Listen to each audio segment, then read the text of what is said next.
Good morning, everybody, and welcome to the FIA's long-awaited The Power Within Women's Day webinar powered by Santam and Liberty. My name is Nontutuko Mkhungu, and I'll be your host for the session. Well, I, for one, am super excited, and not just because I'm the host, but because we truly do have a fantastic lineup in store for you today. And if you don't believe me, you can have a look for yourself. This is the agenda and the lineup you can look forward to today. And I do assure you, all these women are dynamic powerhouses in their own right, so you truly are in for a treat. What's more, we've got amazing giveaways a little bit later on in the session, so do be sure to stay on till the end. All right, as mentioned, the theme for today is the power within.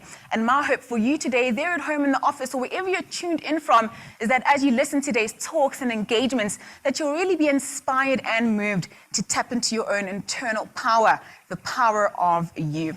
All right, and with that said, let's kick off with our very first speaker for the day. Lizelle van der Merwe is the CEO of the Financial Intermediaries Association, and she's going to be kicking us off today by talking to us about the role of women in insurance. Lizelle, over to you.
Good morning to all the ladies and gentlemen who have joined us online for this exciting event today. I want to extend a special welcome to the FIA woman on our board, Ms. Butchi Tladi, our president, the first Black female president of the FIA in the history of the organization, Ms. Prabhashini Naidu, Ms. Mersha van der Walt. Thank you for your leadership and support. I want to recognize the strong female leaders at the FIA.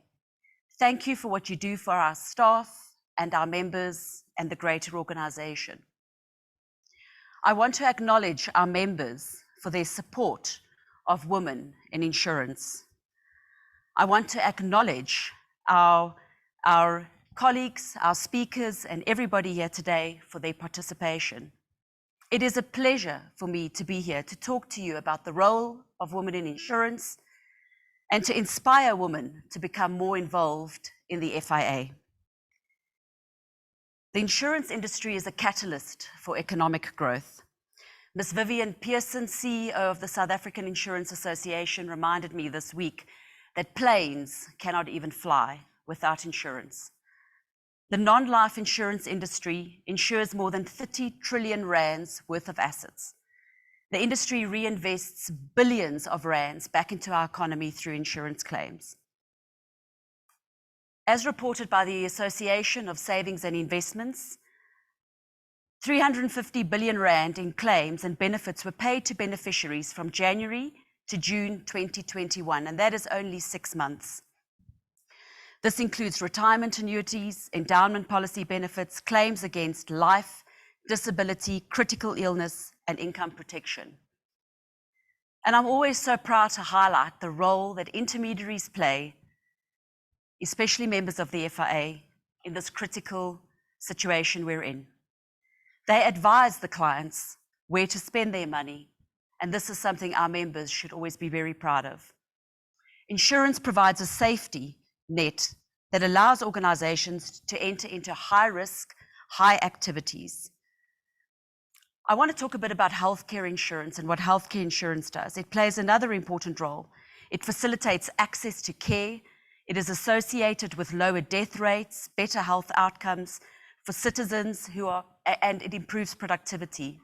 Millions of people in South Africa still lack sufficient health care. We should feel inspired as women and as leaders today to be a part of an industry such as the insurance industry. I want to talk about why the insurance industry is ready for more women to join and participate. The insurance industry is a service-driven industry. Women are inherently gifted when it comes to service. We are designed for love and care. What greater industry to showcase your God-given talents? The insurance industry provides abundant opportunity for women with all kinds of qualifications and skill sets. We need advisors, we need actuaries, we need marketing specialists, we need accountants, we need loss adjusters.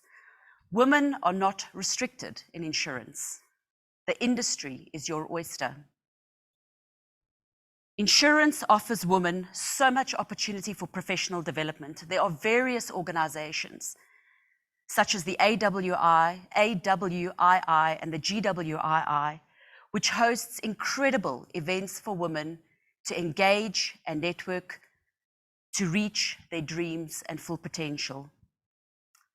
There is a growing demand for skills and talent in the insurance industry. With so many industry legends nearing retirement, I want to call on women to capitalize on every learning opportunity to further your career in insurance. The insurance industry provides sustainability and security. Think about what we do for our clients every day. When we are involved in a car accident, when there's an unforeseen death in our family, or we need investment advice, who do you call? You call your financial advisor or your intermediary. Lastly, and probably the most inspiring, we make a tangible difference in clients' lives. Meaningful work will make women happier and more productive. Helping people access and protect their lives against future risks is our game. And as a mother, I do this every day. I just don't get paid for it. The state of women in business varies across the world. The number of women-owned businesses has increased 3,000% since 1972, according to the 2018 State of Women-Owned Business Report. The number of women entrepreneurs are increasing in both developed and developing countries. And in South Africa, this is a priority for our government. This is exciting for the FIA because the FIA strongly advocates for entrepreneurship as being the gateway for this growth in our insurance sector. Member companies of the FIA have a strong track record of running their own businesses for more than 20 years. We also advocate, as I said, that intermediaries make a difference in the lives of their clients. FIA intermediaries also play an important role in SMME development, creating employment. And I had the privilege to start my career with a broker, and I still believe it today, that the broker is the encyclopedia of the insurance industry. To put into perspective the opportunities for women in the FIA, here are some demographics that I would like to share with you. 56% of our membership is between the ages of 20 and 40 years old. Only 39% of FIA members make up the 50+ category. We have 6,310 females registered in the FIA compared to 5,188 males. This is a call to women to step forward. Winning in business is not about coming first, it's about participation. I'm very excited about the topics for discussion today. I want to thank Lalani Miller and Cherie Nagel, Santam and Liberty for putting this event together today. And please sit back and enjoy. Thank you.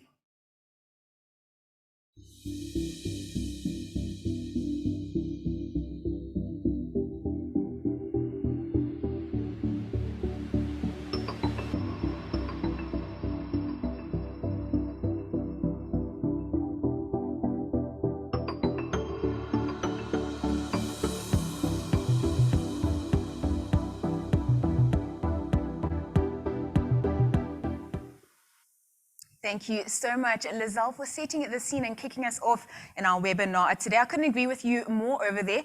Insurance, definitely the backbone of our economy, and women absolutely play a pivotal role in it. So thank you once again. Lizelle will be joining me a little bit later on in the panel discussion. All right, we're going to move on to our first keynote speaker now. And if I have to use one word to describe her, it would be energy, and you will soon experience it for yourself. Gefile Morobane is the MD and founder of Giving Wings, and she's going to be talking to us today about showing up for your success. Gefile, over to you.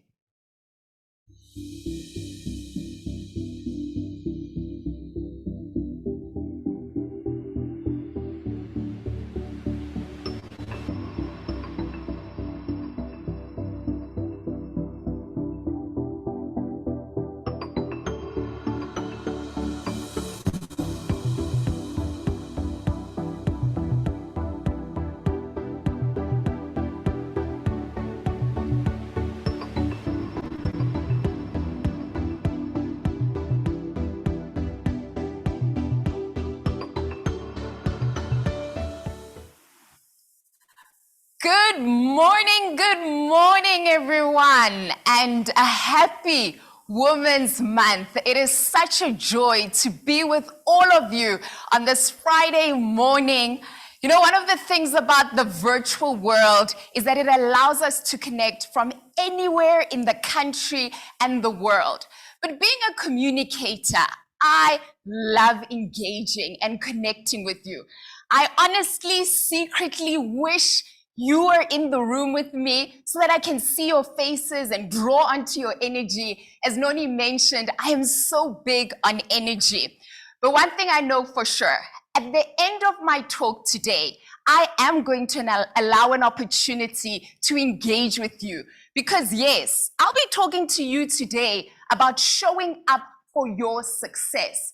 And I want to challenge you because I know in this room there is no one who is joining us for today's webinar with their pajamas on. Yes, I hope there are no pajamas on today because I'd love to see you on video. So if you are open to challenge yourself, at the end of my keynote talk, have your pen and paper out. If you have a question for me, feel free to ask it. But most importantly, I encourage you to be willing to just switch on your video. You're gonna raise your hand and the technical team will make sure that I can get to connect and engage with you. Secondly, I do want to share with you that my keynote address today may make you feel a little uncomfortable. And if you are uncomfortable, I want to assure you that you are at the right place. Because it is only when we are uncomfortable and we stretch ourselves and get out of our comfort zone, that is where the true growth and success lies. So if you're uncomfortable, trust me, ladies, those of you who are joining us from all over the country, you are in the right place. So let's start this journey by going back into memory lane. And I want to ask you, do you remember that young girl who was 5 or 6 years old? That young girl who showed up in the world, and at her core, she knew that she is worthy. At her core, she knew that she was enough. Do you remember that girl? Do you remember that girl who would show up in the world with a sense of wonder, excitement, joy to face the world? Do you remember that young girl who, if she falls because she took a risk, she would quickly wipe the tears off, dust herself up, and keep moving? Do you remember that young girl who might have gotten a bit hurt from taking that risk in life, but she never took it personally? Do you remember that young girl? I'm talking about that young girl that lives within you. But somehow, along the line, society, our background, the challenges that we have faced as women. Chip away at that young girl, and society starts defining for you what beauty looks like. Society, social media, the environments that we find ourselves start dictating to you how you need to communicate, what success looks like, how you need to conduct yourself, what level of accomplishment or wealth you can achieve. And we forget at our core who we are. We forget at our core that success, that joy, that worthiness that lives within us. I get it, and I understand. As women, we are juggling a lot. Just 2 years ago, we were all faced with one of the largest pandemics in this world, COVID, that shifted how we see ourselves and how we show up on a daily basis in the work that we do. As women, we found ourselves juggling responsibilities of work, life, family, motherhood, taking care of elderly parents or family members who are sick. A trying time for many that I'm sure still in 2022, we are all not the same. So how can we still show up during these times? How can we still show up when at times as women we face so many challenges in business? Those of you who are joining us today who are entrepreneurs, who have felt the brunt of this pandemic in the last couple of years. Those of you who are in the workplace, where we still, as much as the strides have been made in terms of representation of women to take hold of leadership positions, there are still areas where women are not leading in those leadership positions. Because why? We do have a challenge. But the challenge at times has culminated in so many incidences where women find themselves going through depression. Burnout levels are at their highest. There's a lack of drive and motivation. At times it is all too much. And this then results in a lot of women who show up on a daily basis by just being present, doing the bare minimum so that they can survive. If some of you who are joining us today in that webinar, I know you're thinking, Kifilwe, you are speaking to me because at this current moment, I feel as though I am just surviving because it is all too much. And it's okay to be present. It is okay to do the bare minimum. It is okay for you to survive. But if you want to unleash that young girl, the one I told you about, who was striving at all times to live her best life, who was committed to make the most of this journey of life, you have to show up. And what do I mean by showing up? You have to take it to the next level. You have to leap from being just present to showing up. And I want to clarify here, this call to action that I'm putting forward for all of you, which is to show up for your own success. And success, all of us in this webinar today understand that it is relative. The manner in which I define success, the manner in which Lerato, Umpo, Puti defines success is totally different. But ultimately, what that success is for you is that it will enable you to live and unleash your highest potential. So the call to action is to show up. And how do I define showing up? Showing up is about being brave, bold, intentional, and putting your best self forward. I talk about that young girl, the one I've asked you to remember. Yes, she was brave, that risk taker. The risk taker who today, if you want to start a business, would say to you, go for it. Go and introduce yourself to that audience. She was bold in a sense that she did not care what others thought of her. But yes, as we get older, we forget her. And I'm here to remind all of you that it is time to show up. Show up for your own success. I do want to clarify, though, that showing up is not about putting up a performance. Showing up is about bringing your true, authentic self in all situations. What showing up is about putting in the work. It's actually harder to show up than to be present, because being present, you're ticking the box. Being present, 9 o'clock you arrive at work, by 5 o'clock you look at the clock and you're like, woo, when is the time to go home? But showing up at times might require you to put in the extra hours, to go the extra mile for that deliverable. And when you commit to this path of showing up, the results are worthwhile. So the big question, I talked about some of the challenges that women are facing, particularly in the era that we live in today. How? How do women show up during these times? As an executive coach, a consultant, I work with professionals on a daily basis. And I get asked, Ifile, what's the tools? How do I do it? Why do some people walk into spaces and are able to take hold of those leadership opportunities, those opportunities in business? What is the toolkit? And I'm here to share with you a little bit about that toolkit that you can use in your own life.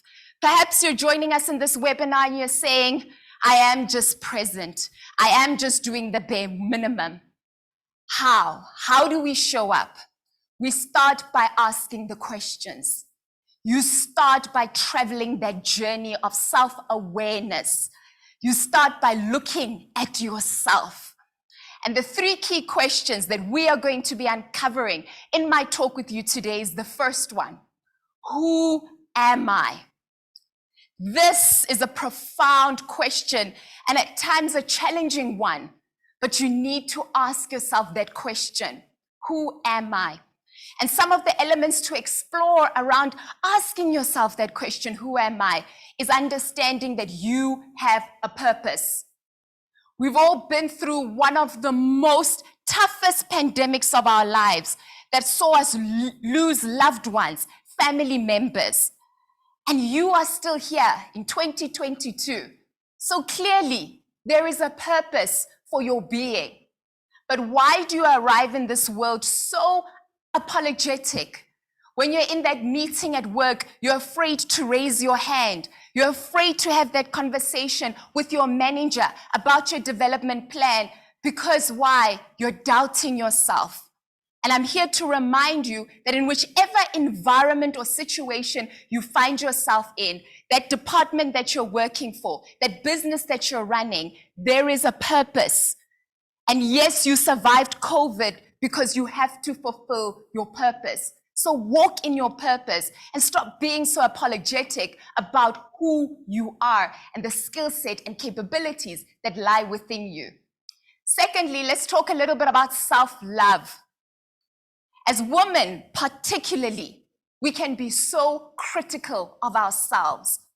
How many of you, just a quick question, and please feel free to share it in the chat section there. How many of you this morning looked at yourself in the mirror, or maybe within the last year, looked at yourself in the mirror and said, yo, hey, look at those COVID kilos. Look at those COVID kilos. I'm not at my best. How many of you, just a show of hands there, put in the chat section. How many of you did that? Yes, I see those hands. You did it because why? As women, we can be so critical of ourselves. Would you speak to yourself as though you would speak to somebody that you love? That inner dialogue that you are saying to yourself, you can't do it. That is stupid. That is pathetic. Stop it. If you are not kind to this person that you are traveling this journey of life with, who must be? Who must be? Let's go back to the basics and learn to love ourselves. And yes, I know it might be hard. I know you're sitting there and saying, Kifila, but you haven't been through what I have experienced growing up. I understand. And that's why you're not meant to do it alone. There is help available. And at times, if you're struggling with that self-love, if you're struggling to look into the mirror and say, this is the person that I'm stuck with for this journey of life, I want to learn to love her. And if I'm struggling to learn to love her, let me go get the help. Maybe I need to go for therapy. Maybe I need to go for a bit of counseling to build that self-love and self-awareness of how I see myself. Because, hear me out, the way you see yourself has such a critical impact on how you show up in the world. If you do not see yourself as worthy, others will not see you as worthy. The last one around this journey of discovering who I am, the first critical question is that self-acceptance. I spoke about it, ladies, that at times we need to accept what has been given to us.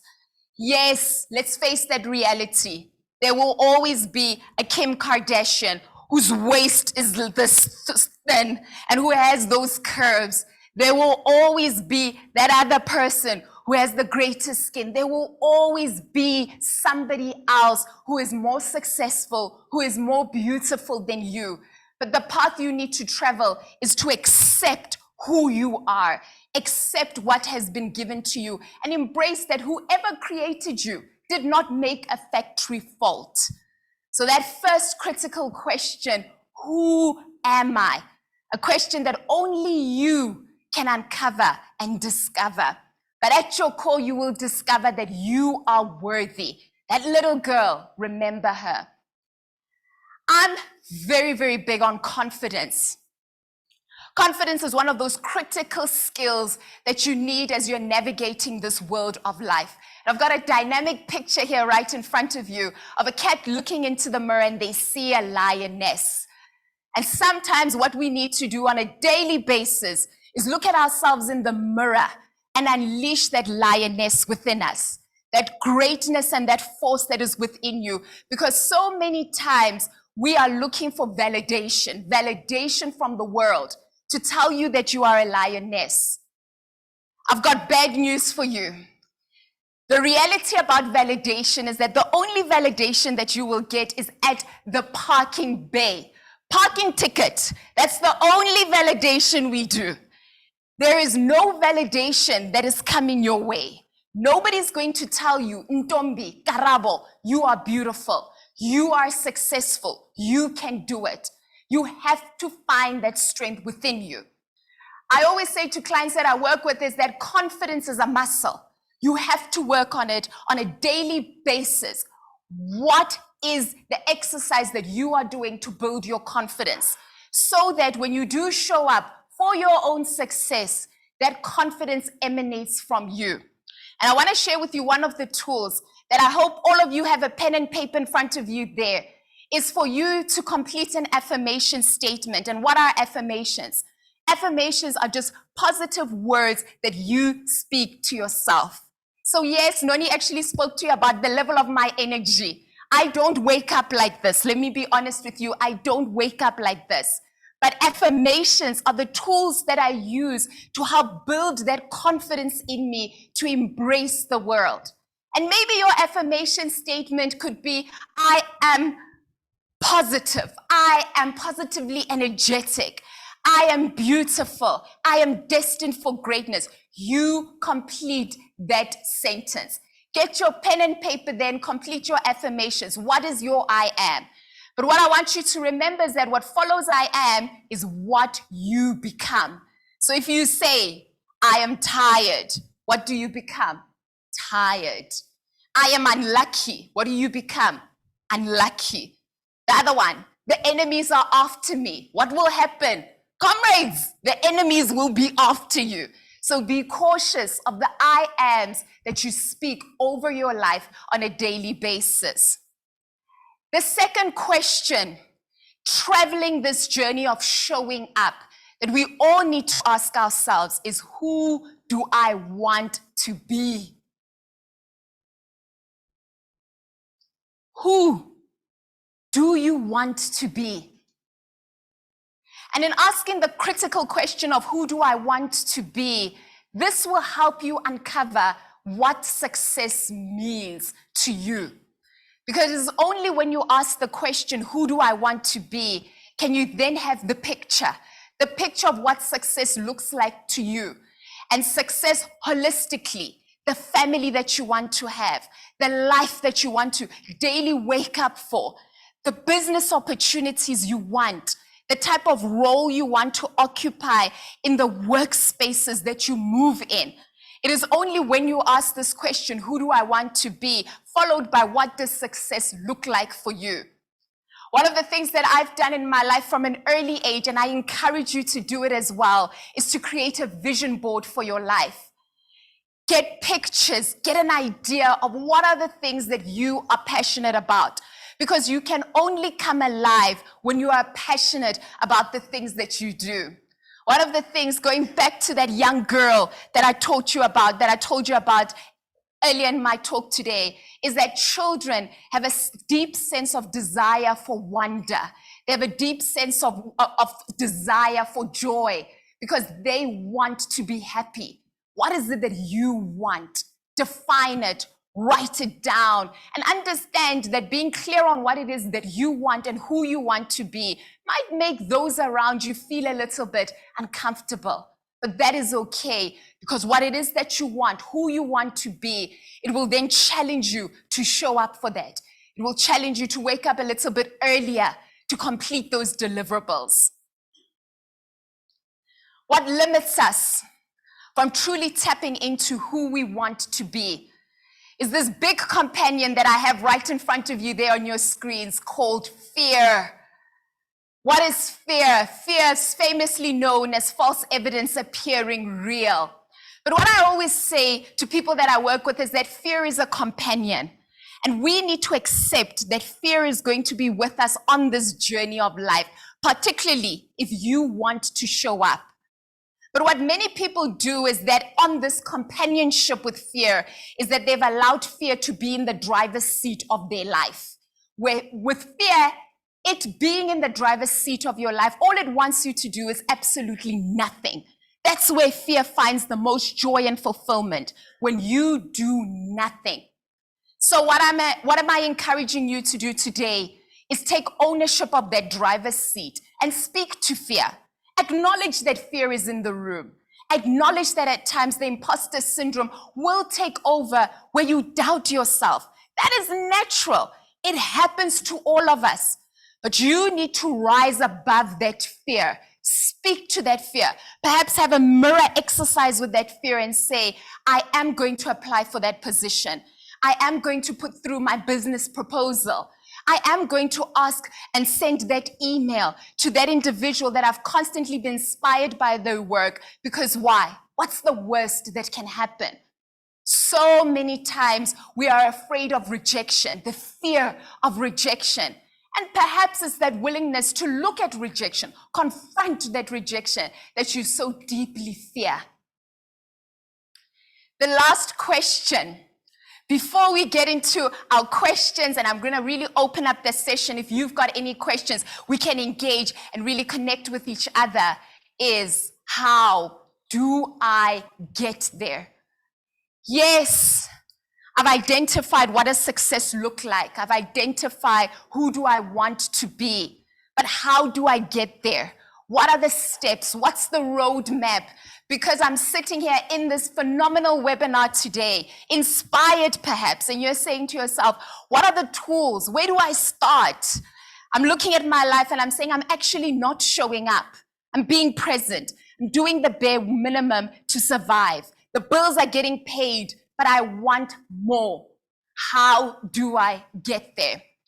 There's a quote I love from Oprah Winfrey, who talks about how luck is the moment of preparation meeting the moment of opportunity.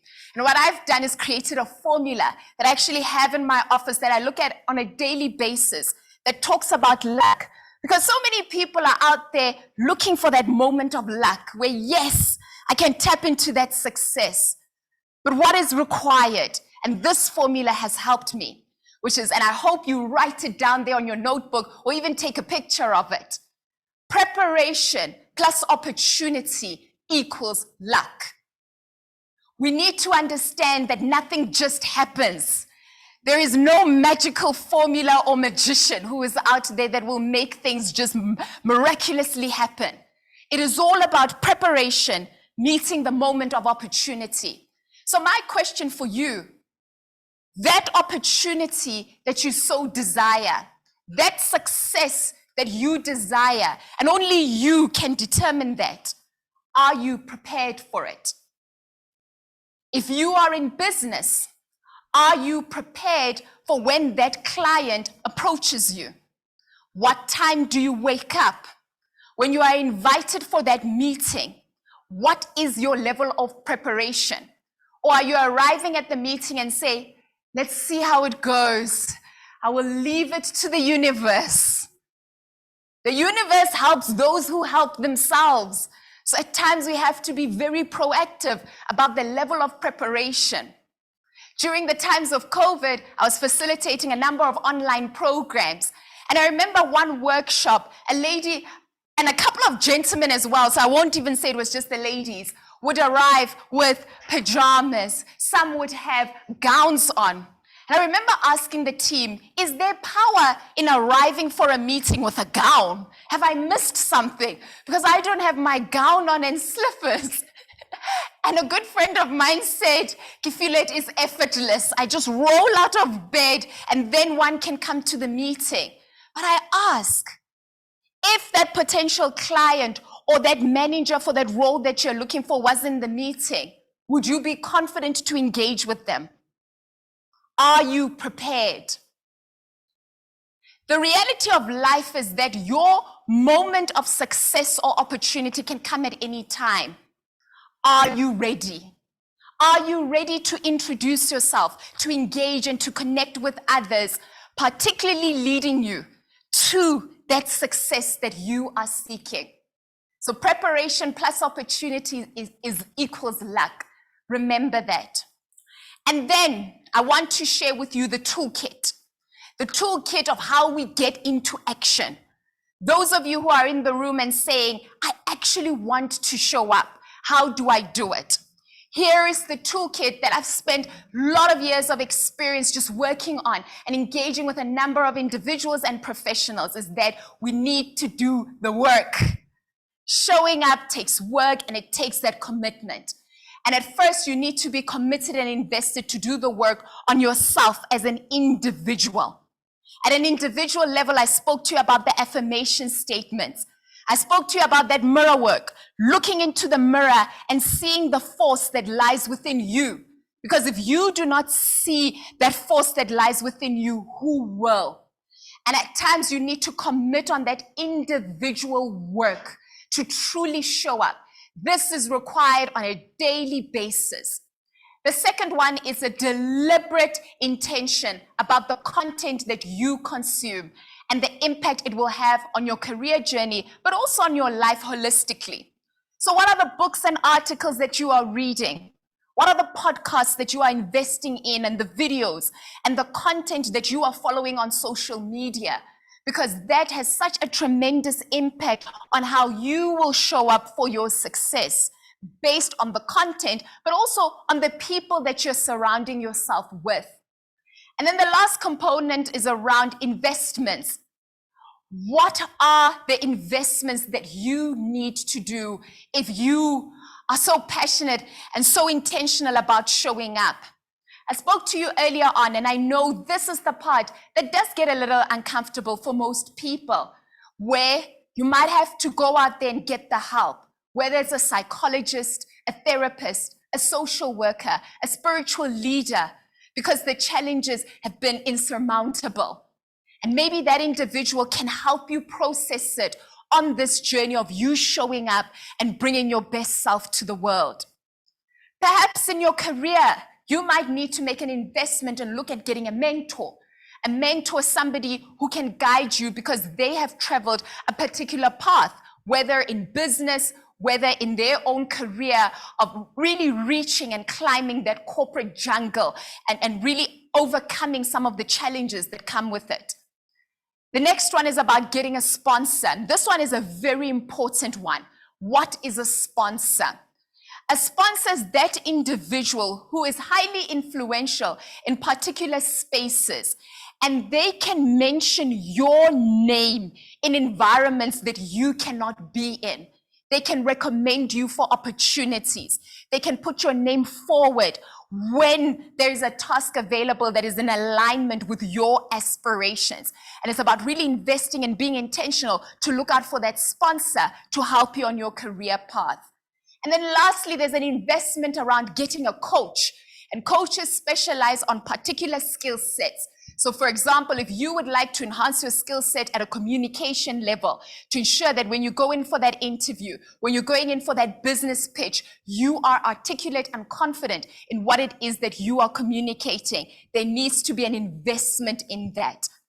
And the truth is, when we commit to traveling this journey of investing and getting into action to work on ourselves, I say this to a lot of the coaching clients that I work with, is that you need to create a meeting with yourself. Be the agenda item on that day. Be the agenda item on that day and work on you. And when you do get into action, the results will be worthwhile. I'm slowly coming to the end where I would love to engage with you. I want to encourage you to please just raise your hand if you're already enthusiastic so that you can enable that video just as I'm about to come to the end of my talk. As we engage, and maybe you have a question. Maybe you have a question around how do I get a mentor? How do I get a sponsor in my career? Because you're realizing that you have possibly limited yourself to show up for your success. So in closing, my message to all of you is the following. Dear woman, I'm strongly encouraging you all that you need to remember that young girl who was brave, who was bold, and was so committed to show up for her success. You need to remember her. And if you've forgotten her, it is never too late. It is not too late to find her again. Remember her. And as always, show up. Show up by being brave, bold, intentional, and putting your best self forward. I'm now going to open up the floor for some questions and some engagement. If you have a question for me, the technical team will just cue me, and then I'd love to engage with you. Please switch on your video, quickly introduce yourself, and ask your question.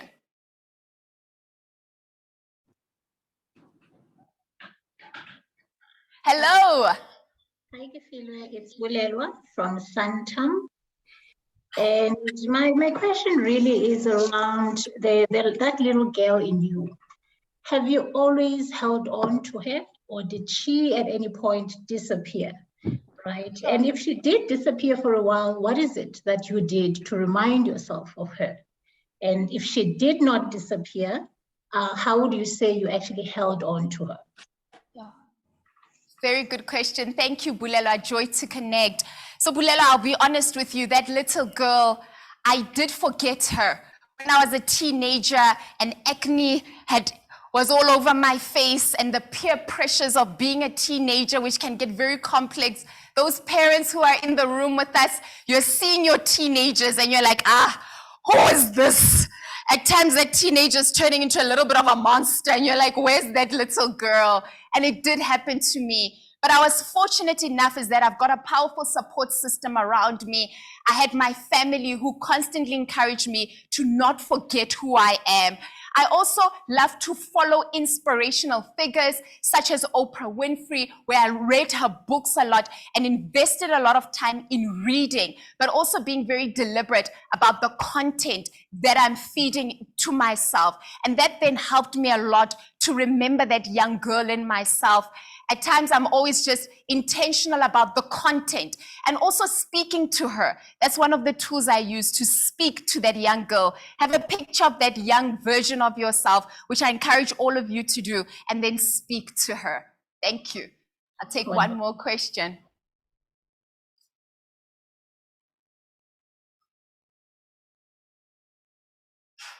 Hello.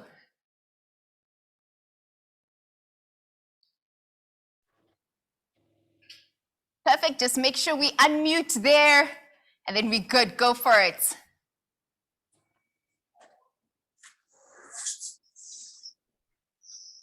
We can hear you. Let's go for it. We see you. Oh, I think we're just adjusting audio there. Sharon. Okay, Sharon. We see Sharon. Hi, everyone. Hi. Can you hear me?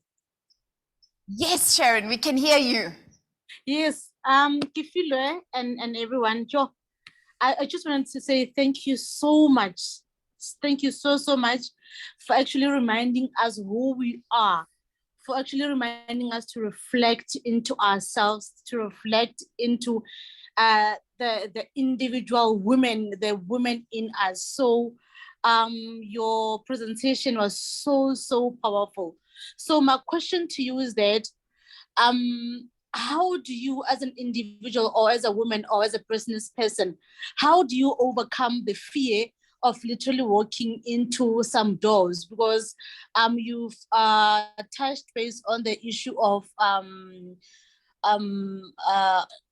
not taking rejection very well. And I'm one of the person that really, I'm very scared of rejections, and that really make me to sometimes not to go and knock at some doors. So how do you overcome that? Okay. Got you there, Sharon, got you. So Sharon, there's one thing we need to face. Rejection is a part of life. If you reach that point in the journey and you accept, not everyone is going to say yes. So accept that. Travel a journey of acceptance and then confront the fear.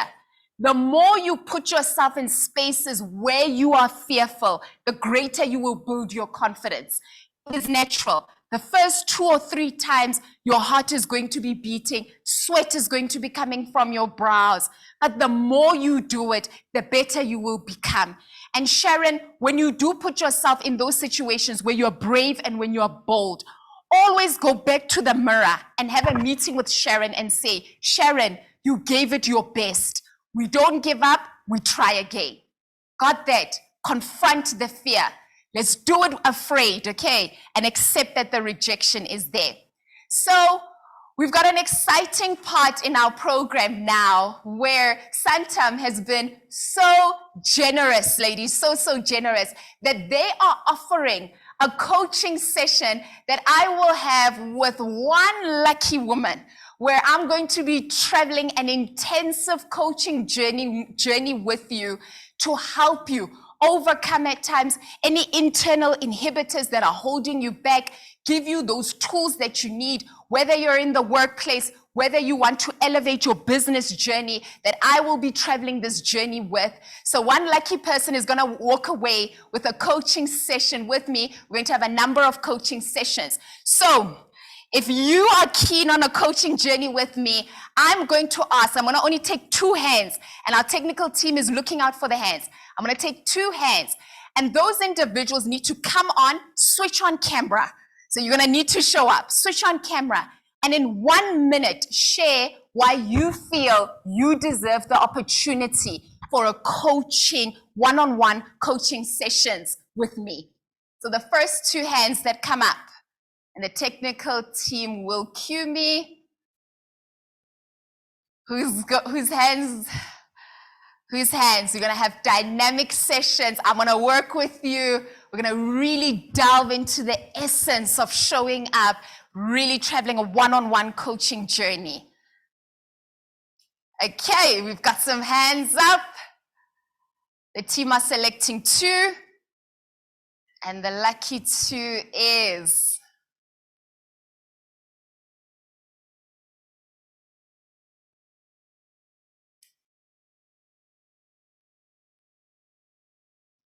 the lucky 2 who walk away with one-on-one coaching sessions. I just want to see you on video, and then you have to just motivate why you feel you deserve the coaching sessions. Give it a try. This is what showing up is about. Being brave, bold, intentional, and putting your best self forward. I assure you it is going to be a worthwhile journey that we are going to be traveling and providing you with the tools to help you show up. Okay. Perfect. We've got, I see you there. My sister, 1 minute, introduce yourself. Why do you deserve the coaching journey? Go for it. Your video is on. You've got MRSA Marsh benefits there. Please unmute. I'm being brave and I'm being bold. My name is Charlene and I work for Marsh. I think I need to move in my career and I need to be motivated to take the next step. Okay, it's Charlene, right? Yes, actually Kasturi. Okay, got it, Charlene. Perfect. First one up. Thank you for that. Let's give her a round of applause. Whoa! She was brave. She was bold. I'm proud of you. I'm proud of you. Next up, let's get one more. Who's going to come up? Okay. Nomathemba, your time starts now.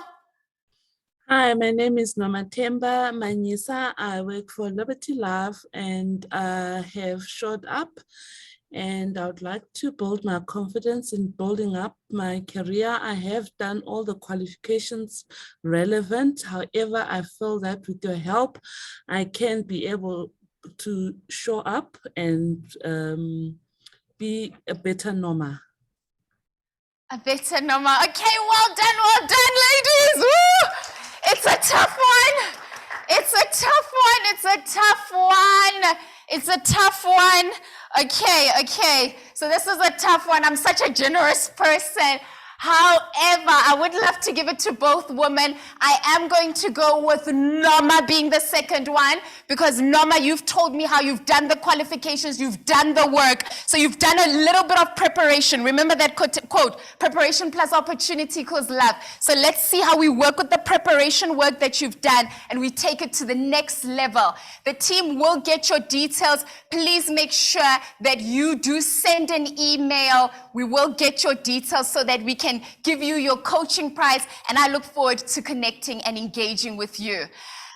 It has been an absolute honor traveling this morning with you. I truly hope that you will walk away with just some of those key tools and nuggets that will help you on your journey to show up. Dear woman, let's go out there and be brave, bold, intentional, and put your best self forward. Thank you. And again, thank you to Santam for sponsoring the prize for the coaching sessions. Bye.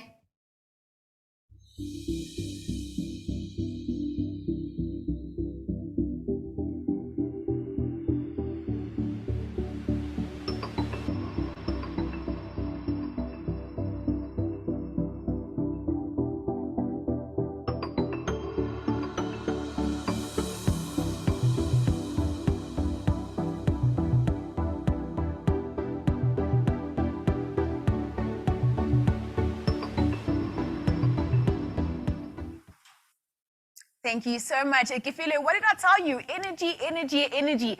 Absolutely. I love that. Thank you for challenging us to show up for our own success, because if we don't, no one else will. So thank you once again, Kifile.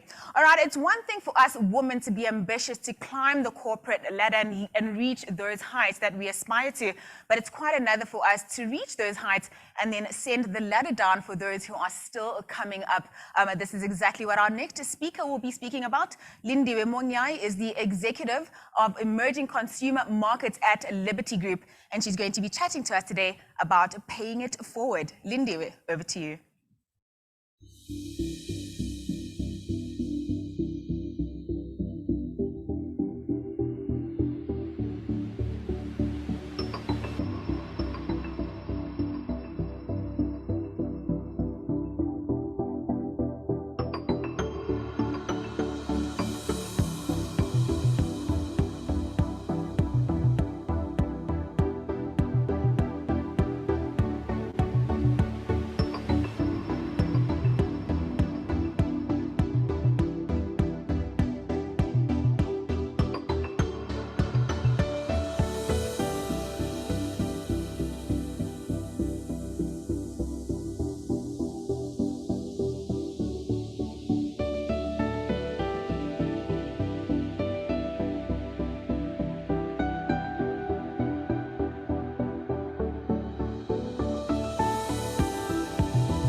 Good morning, everyone. I hope you're sitting at home and thinking, what just happened? This past hour has been energizing, powerful, empowering.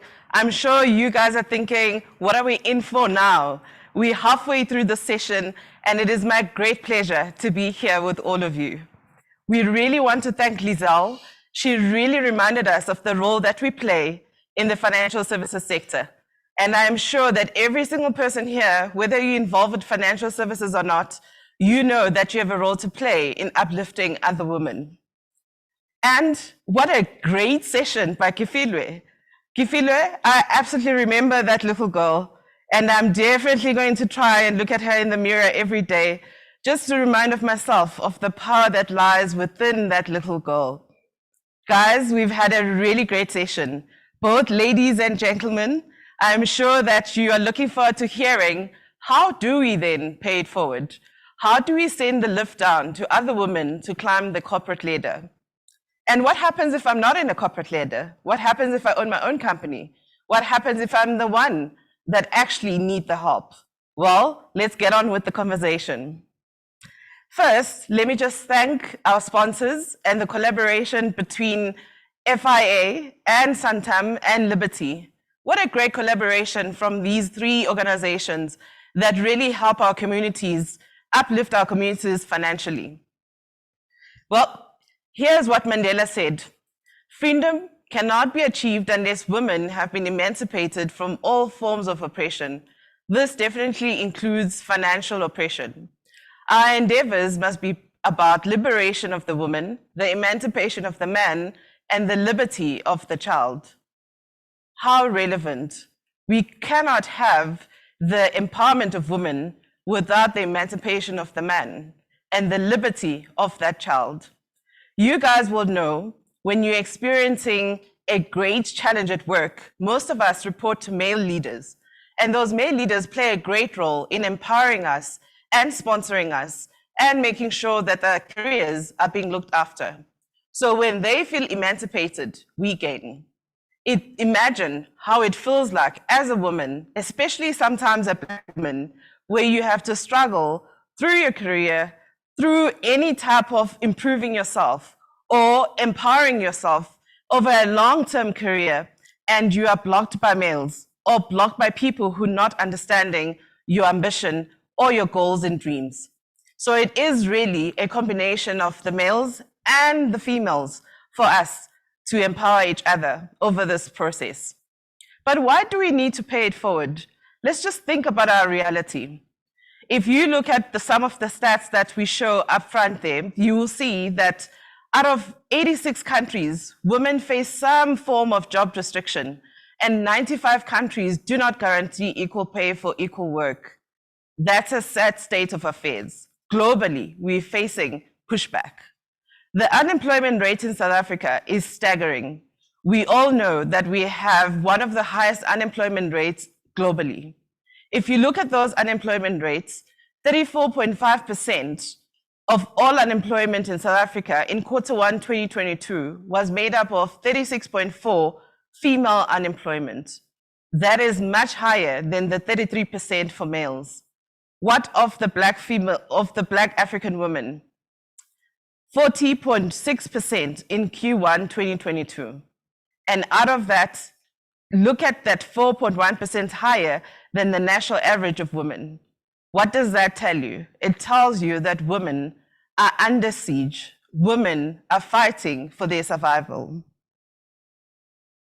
If we look at child-headed households and women-headed households, you see that in the different regions in South Africa, and the different provinces, we sit with high numbers, and female-headed households end up in Eastern Cape with 50.6%. Almost half of those households are female-headed. The University of Stellenbosch talks to us about the gender pay gap. Yes, that's still real in South Africa. Our country has a median of a gender pay gap of between 23% and 35%. That again is staggering numbers. What is the environment that we find ourselves on? You guys would know and see on TV every day around the statistics that we get about crime in South Africa, crime against women. 1 in 5 women have experienced physical violence by a partner. 1 in 5. It means in this room and where you are at home, one of us out of the 5 would have experienced this physical violence. What pain, what emotional distraught we have been through. 7 million South African girls don't have access to sanitary products. This is the stat that we got this year. How many girls do you know in your surroundings, in your areas, that could be facing this reality? But we are here. Kifilo told us we need to show up. And so we are here. We've survived, we are alive, and we're ready to help other people. We have the energy, the health, and the resources to make a difference. Take those of us who sit in corporates or hold positions of power. What opportunity for each one of us to make a difference in the reality that I've just explained.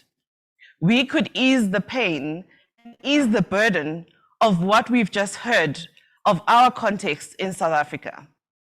We too have been helped by others, both women and men.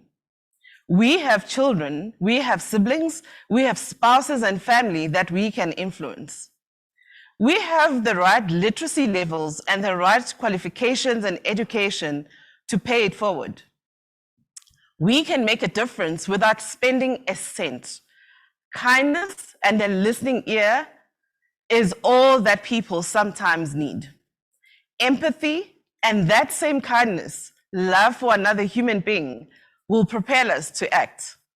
Let me tell you a little story about how I got to be an executive and what are some of the people that have made me or created or brought that lift down to create an opportunity for me to go up that lift. So let's start with that little girl that Kifilo spoke about.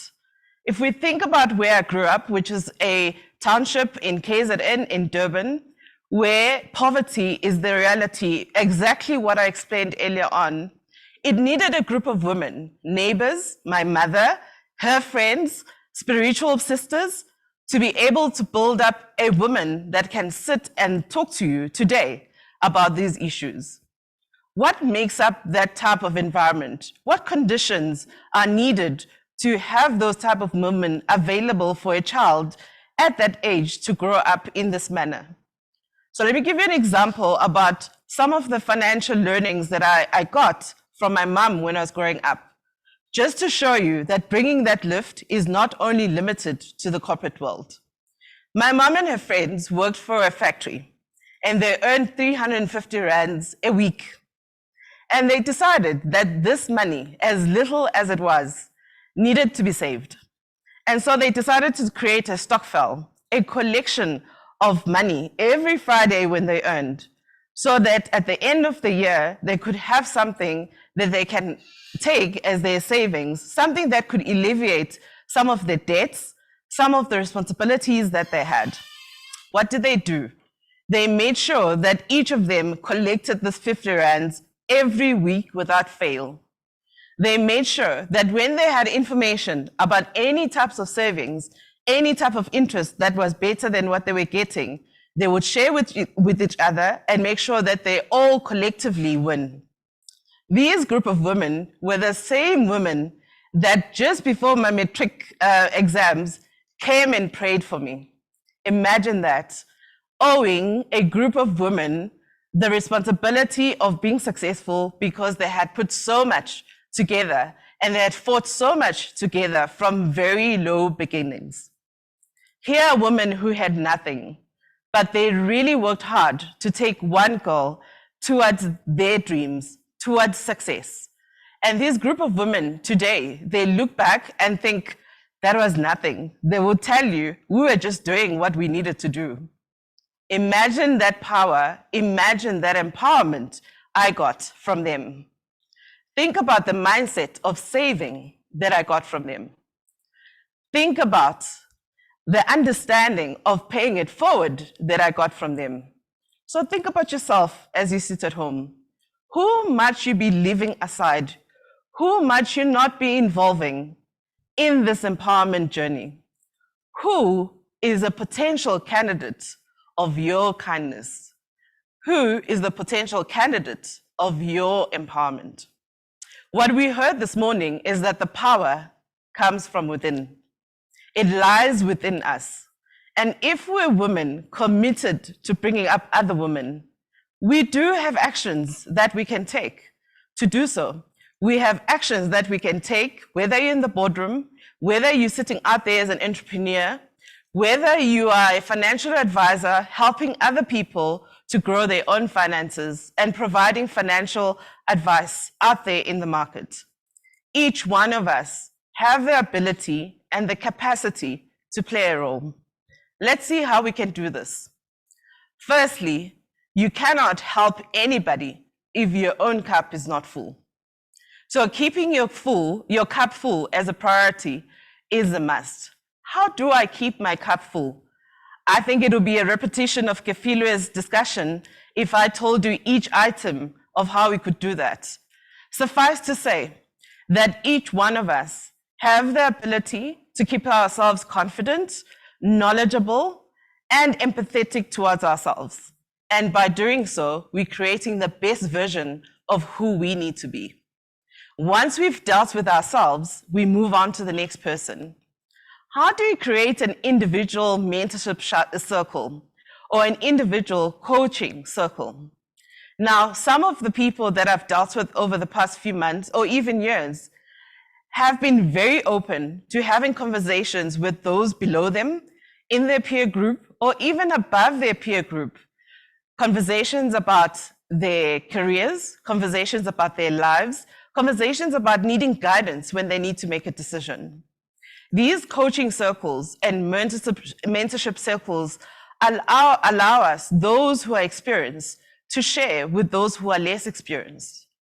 They allow us to answer questions of things that we might have already gone through, and others need the same knowledge and they need the understanding so that they can take their own journey. So in the streets, they talk about street cred. And so even in our corporate space, we have our social capital. That social capital is made up of networks. How do you use the networks that you have to constructively empower others?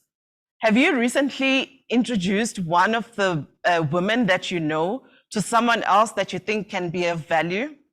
Have you seen a mutual benefit between two people and you've been thinking about it but haven't done anything about it? What about that coffee session that you keep on postponing, where you think if you introduce two people, they could be of value or can even grow their businesses because of your introduction? We want to utilize our networks for the benefit of everyone.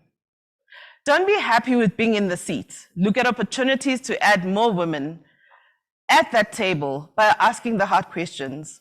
You might be asking, what is she talking about? So those of us who have the opportunity to sit in boardrooms and have the opportunity to influence in high levels of organizations, have a seat. We're able to voice, we're able to commend, and we're able to critique what is being done at a strategic level. Are you using that opportunity to ask the hard questions about women? Are you using that opportunity to raise issues that might be taboo in your organization? Are you talking about diversity?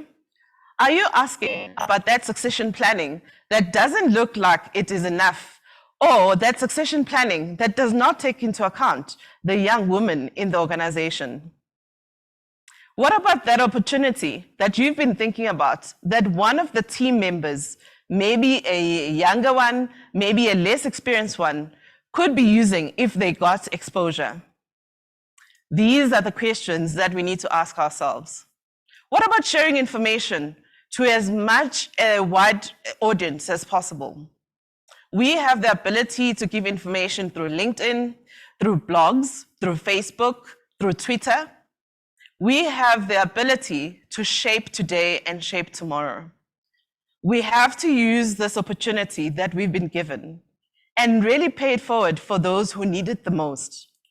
In the beginning, we spoke about how many women don't have the offer or the opportunity to be in the employment space. And if we were able to share even the financial education that all of us here are familiar with, and in fact, some of us experts in, we will be already passing it on. We would already be changing one person.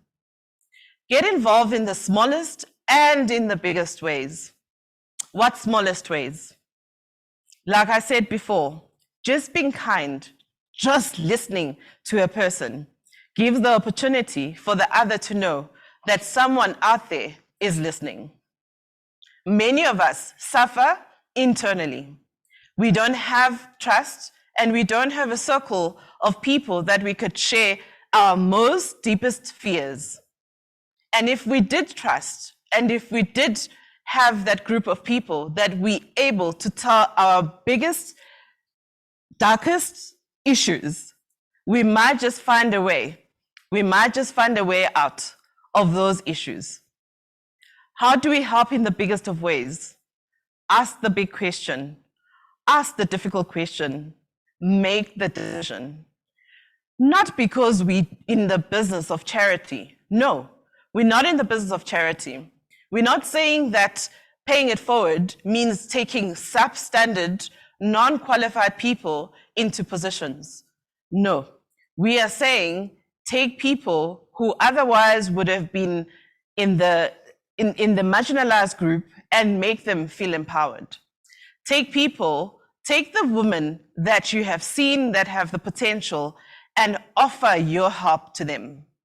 Make it a point to care about the women around you by just asking, how are you?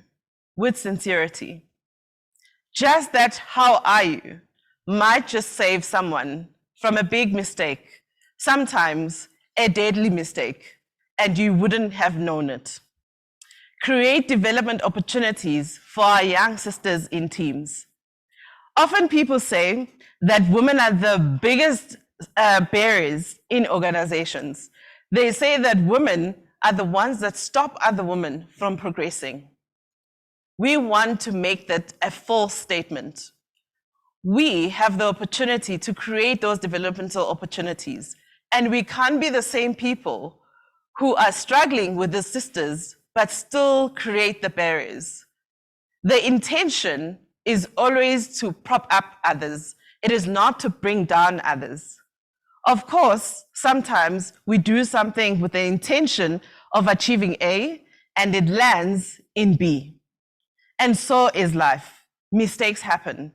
But overall, our role is to make sure that we take what we have, we take the power that we have, and we empower others with that power. So think about what could happen if each one of us listening today decided that we were going to choose one woman that we were going to empower and work with. One woman that we wanted to believe in. One woman that we wanted to take out of those statistics that I started off with. That quote that you see on would be absolutely true. That when sleeping women wake, mountains move. We would move this country. Thank you very much.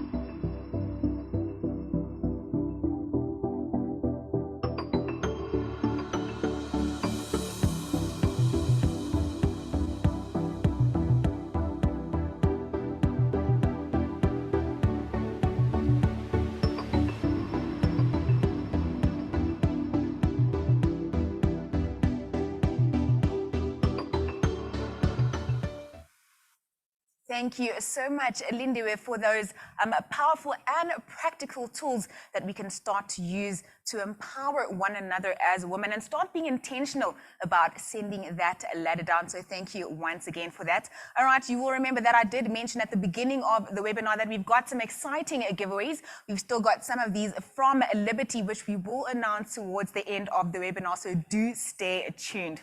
All right, our next speaker now is Helen Nicholson. Helen is a speaker and author, and in a world that is sometimes chaotic and busy, she's going to be talking to us about mindfulness in tough times. Helen, over to you.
Good morning, good morning.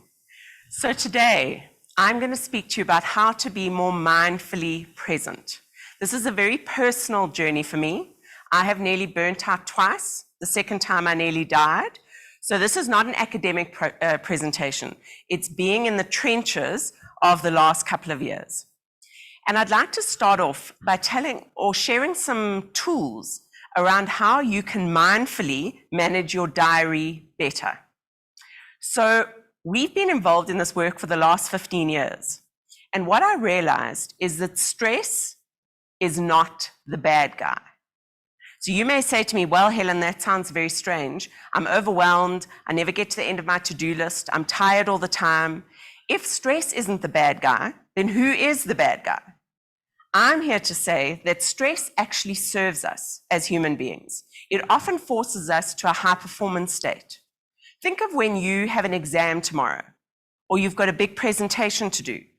That adrenaline and cortisol that floods through your body serves you to help you perform at your peak.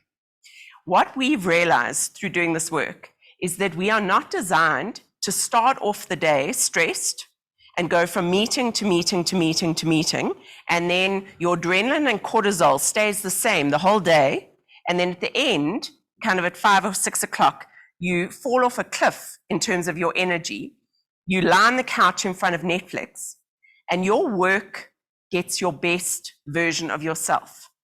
And at the end, there's nothing left over for you or for your family. I'm not sure if this resonates at all, but this has been a huge journey for me because I had to confront my story around stress and recovery, which I'll get to in a minute. But if any of you are over 40 watching this session, you may remember a very famous tennis player called Ivan Lendl. Now, Ivan Lendl did something in world tennis that's never been done before or since. And what that was, he won the World Tennis Championships 5 years in a row. That meant he won the American Open, the Australian Open, the French Open, never Wimbledon, but he won all these tournaments for 5 years consecutively.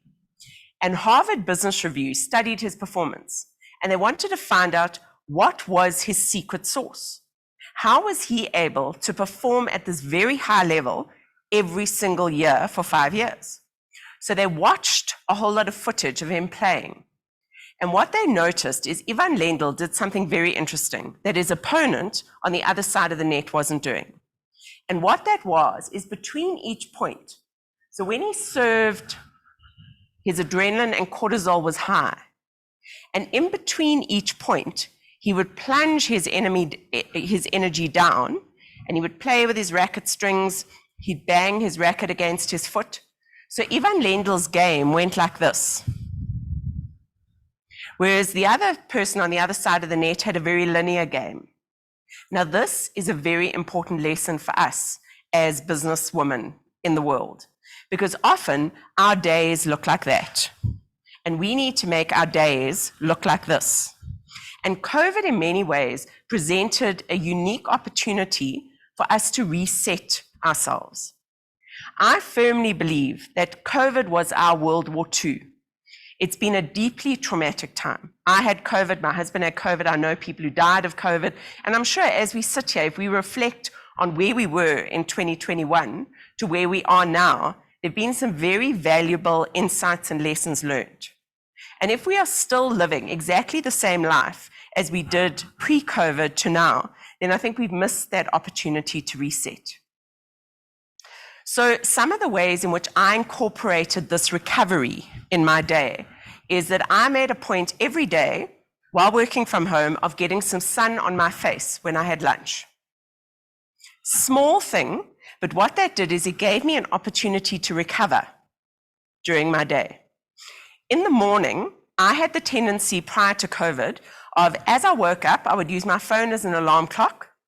I don't know if that sounds familiar. And I would straight away, as I woke up, switch on my phone, and then the WhatsApps, all my social media notifications are hitting me. And I found that it made me anxious as soon as I woke up. So one of the ways I incorporated recovery at the beginning of my day is that I wake up early, probably at about 5:05. I then go and get a cup of rooibos tea, and I sit on our patio and I watch the sunrise. I wait till the sun has kind of finished being orange, and I've finished my tea. Then I sit and meditate for 15 minutes, and then I switch on my phone. And that 45-minute bandwidth that I have at the beginning of my day makes me resilient, it makes me strong, and it enables me to cope with all the chaos that's going on in the world. So I love words. I've written a book, which some of you are going to get. Here it is over here. Mindfulness, How to Stay Sane in an Insane World. So we're going to give away 10 of these prizes just now.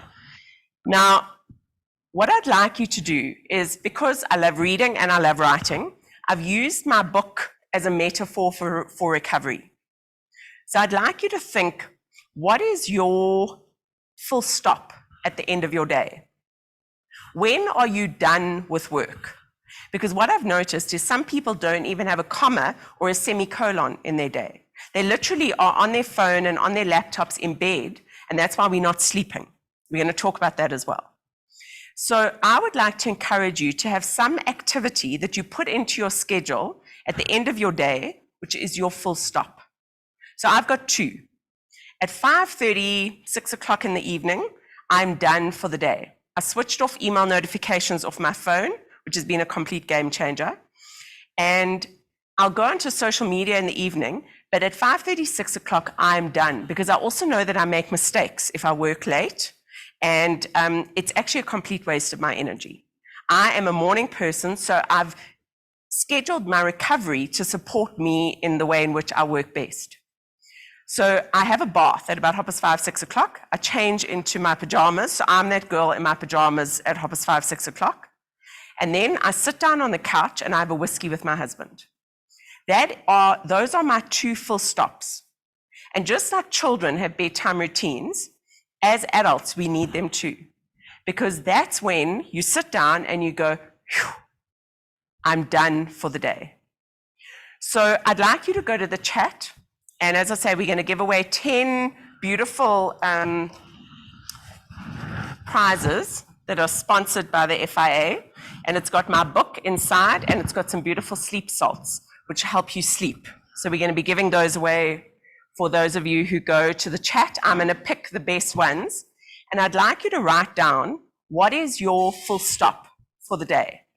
What thing have you got in place? Because you may already be doing some of them.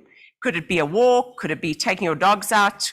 Something with your children, your partners? What is it? What is your full stop? And then I'd like to carry on the analogy of words. And I'd like you to ask, what is your recovery ritual on the weekend?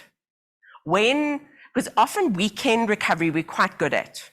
I find that daily and monthly are often the problem. So how do you recover on a weekend? So today is a Friday, and I'd like you to think about, what are your rituals that you've got in place? So I have 2 that happen every weekend. The first one is, it's going to happen tonight. We never go out on a Friday night, even before COVID. and we have a braai, You Magazine, and knickknacks. Those are the three things that happen in my family. And I can't tell you how happy all of those things make me, because I start to relax and unwind, and I know now it's time to shift gears. We've worked hard from Monday to Friday. And then on Saturday morning, I have a self-declared Sabbath. It's not a religious Sabbath, but I find that I need one day where I have no arrangements. So I'll go for a run in the morning, I'll have coffee with my friends, and then I come home and I lie horizontal on my couch. I'll watch Netflix, I'll read a book, I'll read the newspaper, whatever it is, and I can actually feel the energy start to surge through my body. Because often I find people are running around the whole weekend, so by the time you get to Sunday night, you're exhausted before the week even begins. So you may have some good recovery rituals in place at the moment, but I'd like you to amplify them. I'd like you to double your recovery. Because what I've realized, speaking to a lot of people in 2022, people have said to me, you know, Helen, I've got these big plans. We're now moving away from COVID. We've got big things we want to accomplish in our businesses and our goals. And then my next question to them is, what is your recovery strategy?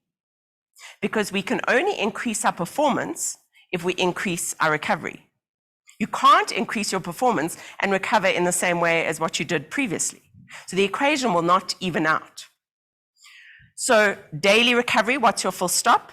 Weekly recovery, what do you do on the weekend to kind of fill your tank? Adrian Gore, the CEO of Discovery, I was at a talk with him recently and I asked him the question, I said, how do you manage your personal resilience?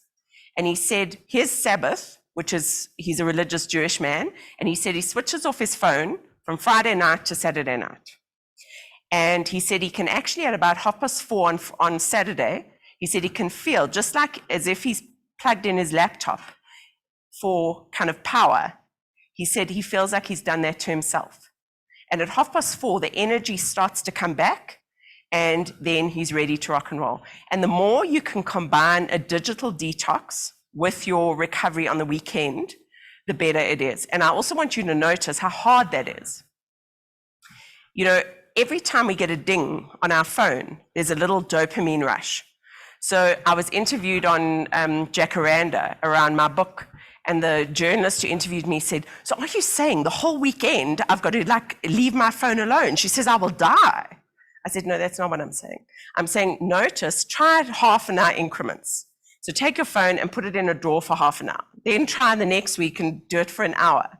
And you'll be amazed at how your body loves and starts to savor that recovery time. So if we carry on with the word analogy, so I'd like you to imagine your chapter in your book is a month. So we're heading towards the end of August now. Do you have something in place that celebrates you moving from one month to another month? And often the only way we know we're moving from month to month is through salaries get paid and debit orders go off. Debit orders are not a great way to celebrate recovery.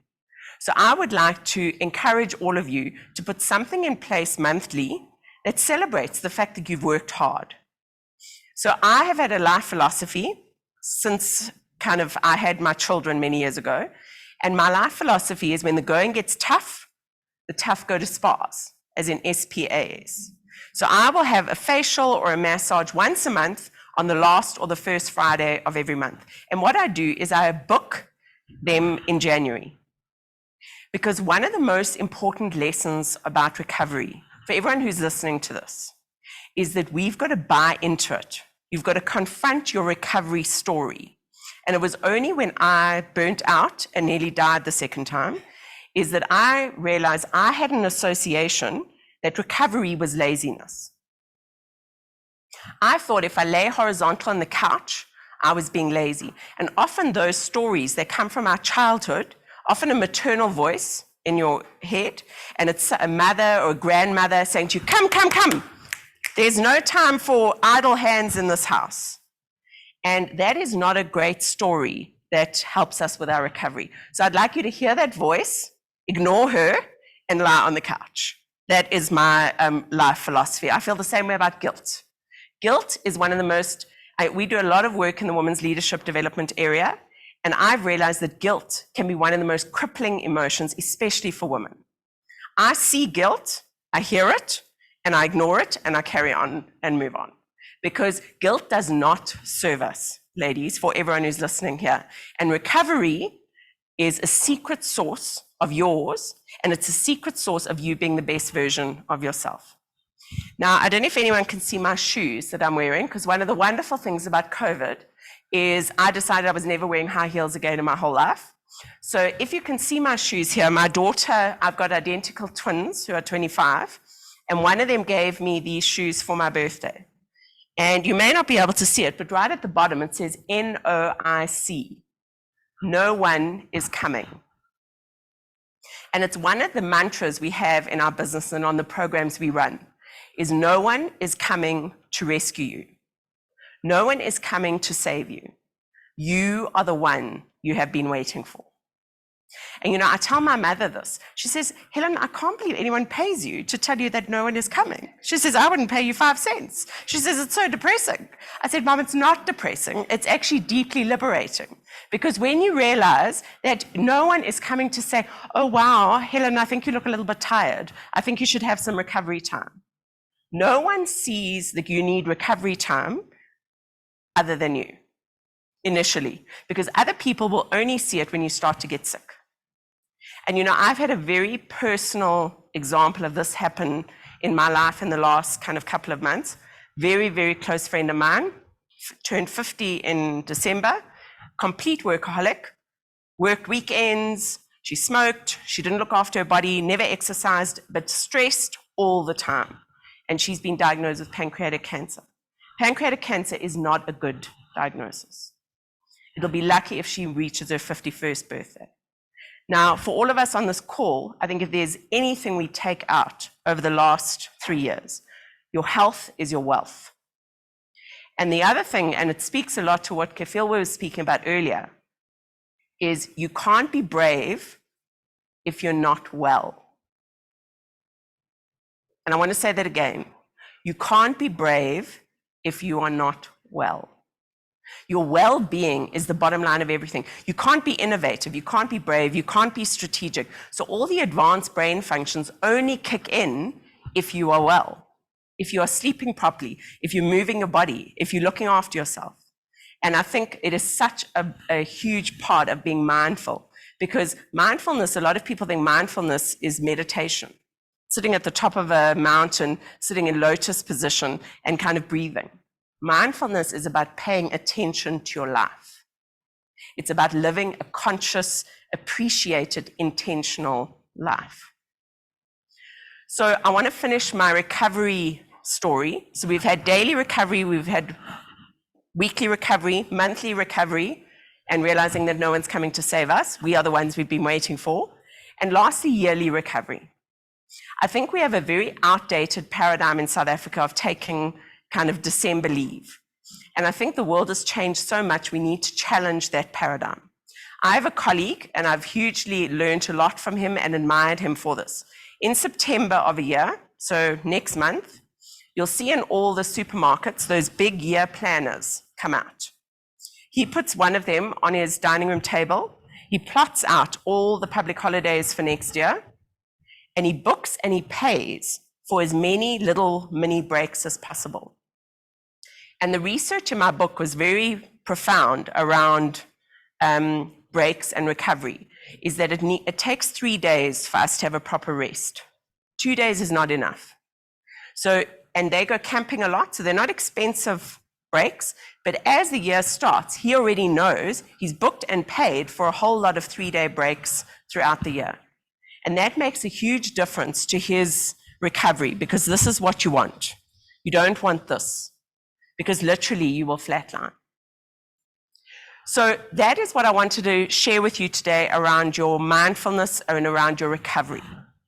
Now, I am an ex-accountant, so I'm a deeply practical woman, and I want to leave you with 4 quick wins for you to be instantly mindful in your life right now.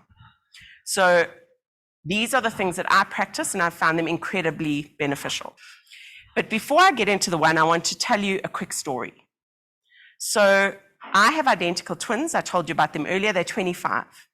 When they were 8, we have a history in our house of the tooth fairy. So when children's teeth fell out, and I was a single mom at that stage, and I was the tooth fairy. Now, I don't know about in your house, but they have a great appreciation for the tooth fairy. And because they're identical twins, physiologically, everything happens on the same day. So one day, their molar teeth fell out. And they were very excited about this event because they were anticipating a financial bonanza from their molar teeth instead of their little milk teeth. So very excitedly, they went to go and deposit their teeth in their slippers. And I'm embarrassed to admit, clearly I was the tooth fairy, is I forgot. And I did not just forget the first night, I forgot the second, third, and fourth night. Yes, I know. I felt like the worst mother as well. And I'll never forget, on the 5th morning, my daughter Sabrina came up to me, and she looked up at me with the saddest little face you'd ever seen, and she put her hand on my arm, and she said, "Mommy, I don't believe in the tooth fairy anymore." And what it was like a dagger in my heart, because what I realized, I was missing out on my life. It was Monday, Friday. Suddenly, we were in October of that year, and I thought, have I properly participated in my children's childhood? Because I only have twins. I've got no other children to kind of practice my newfound wisdom on. And I realized that I was largely living a black and white movie life.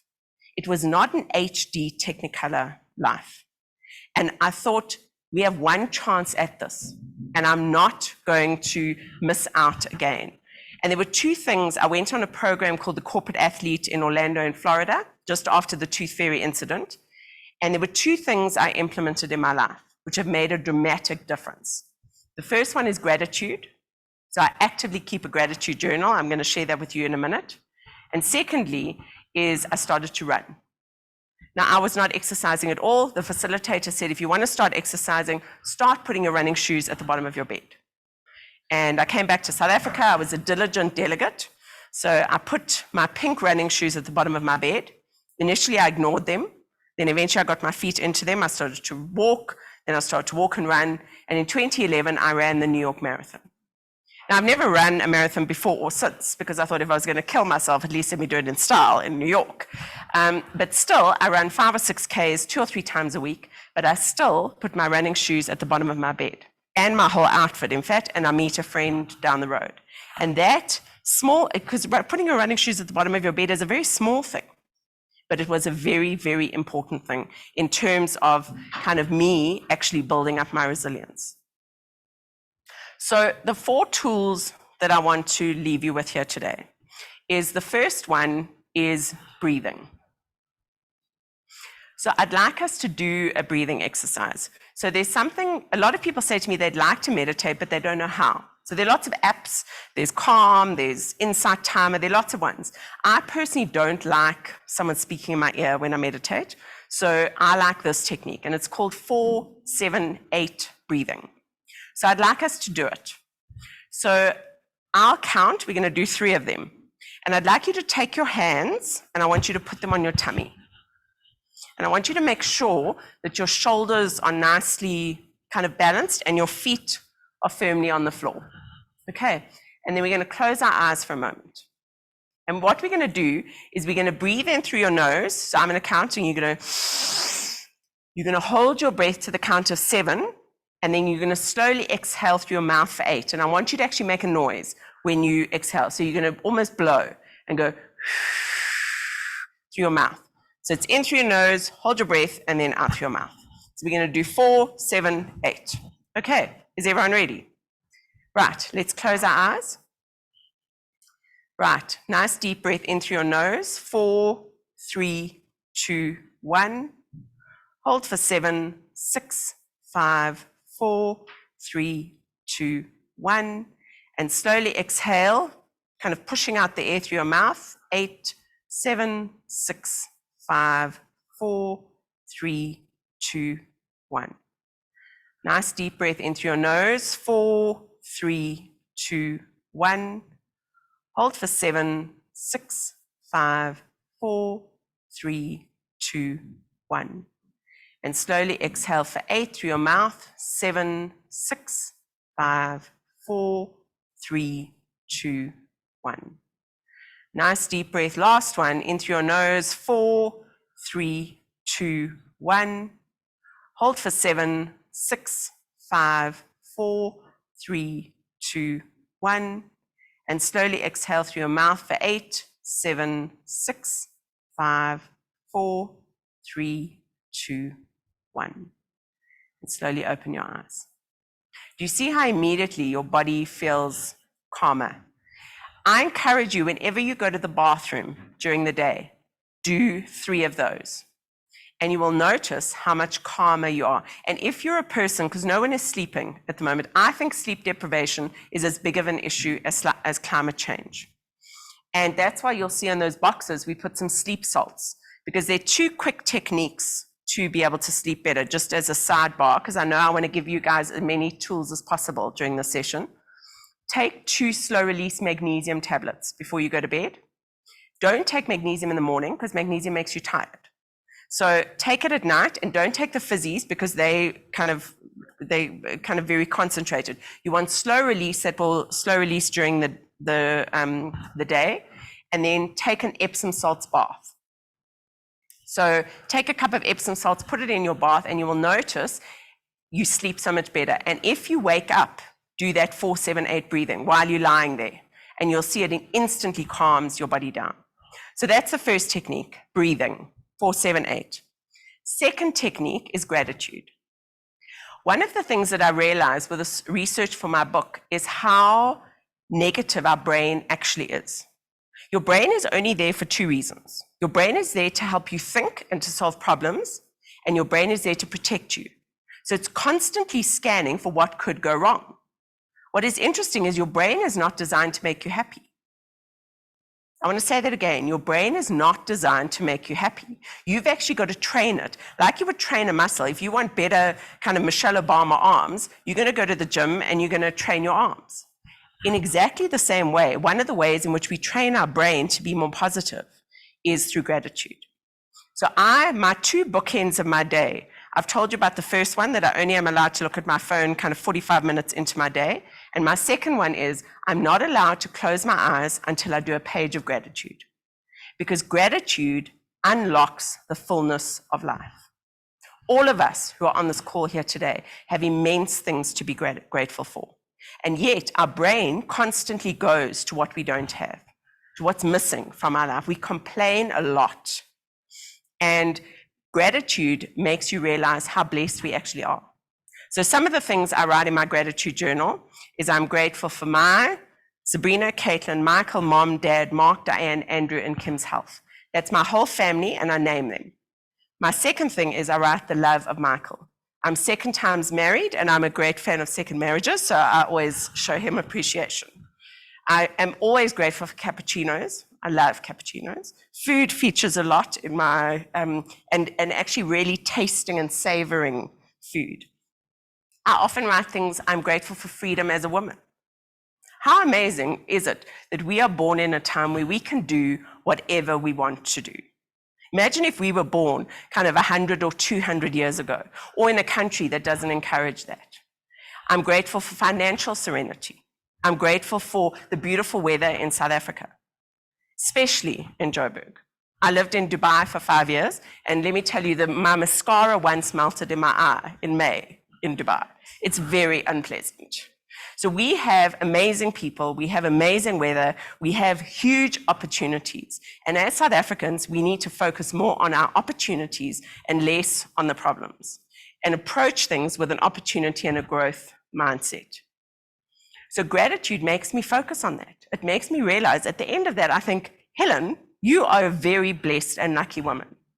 There've been a couple of times when all I've written is I'm grateful that this day is over, because it's actually been a horrible day. But what I'm still doing is I'm still training my brain that tomorrow will be better. So breathing, gratitude. The third one is to stop multitasking.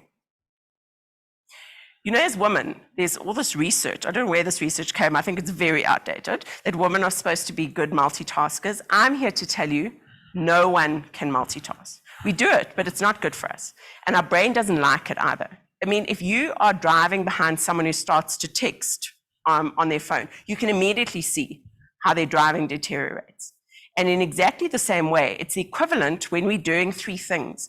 And to me, that's one of the worst things that's come out of COVID, because we're so used to virtual meetings. We're on our WhatsApp, you're doing an Excel spreadsheet, sending an email, and you're doing all of these at the same time.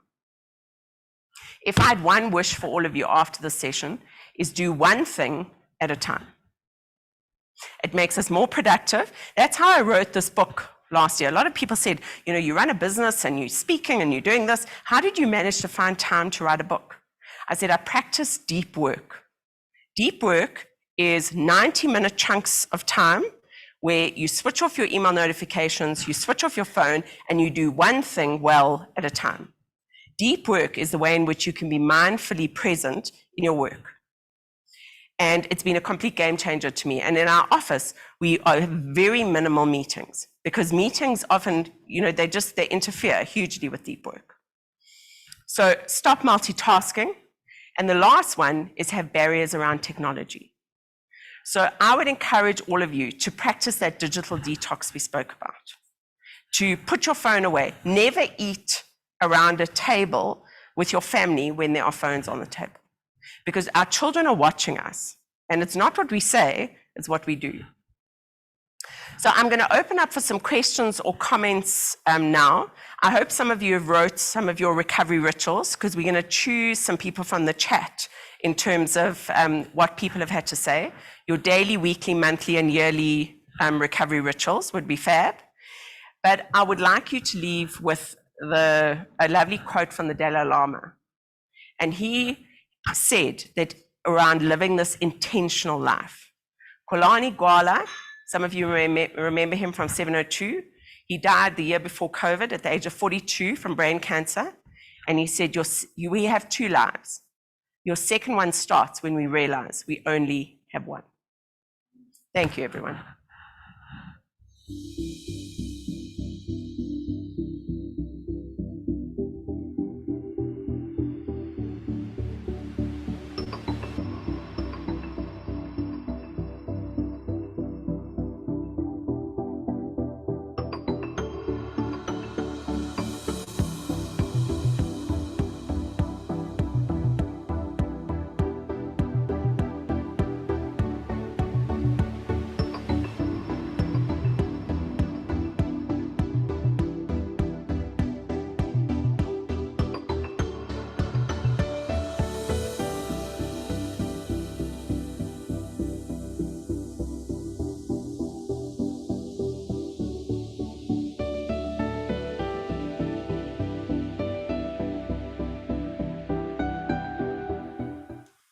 Wow, wow, wow, Helen, that was absolutely amazing. I loved the practical tips and nuggets that you shared with us, especially the one about the digital detox in the phone.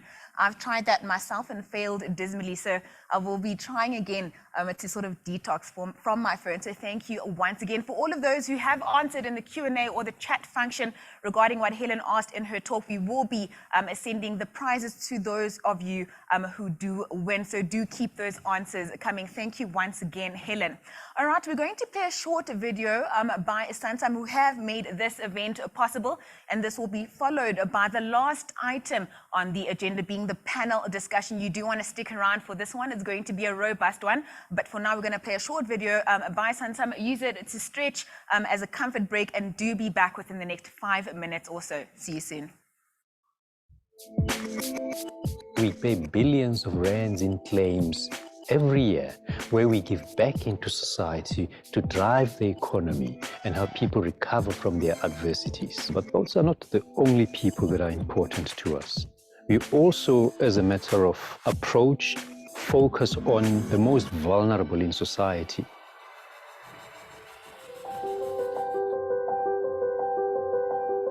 It's not easy to be a deaf person. Sign language is the only way they can communicate with the outside world, and the only way to access education.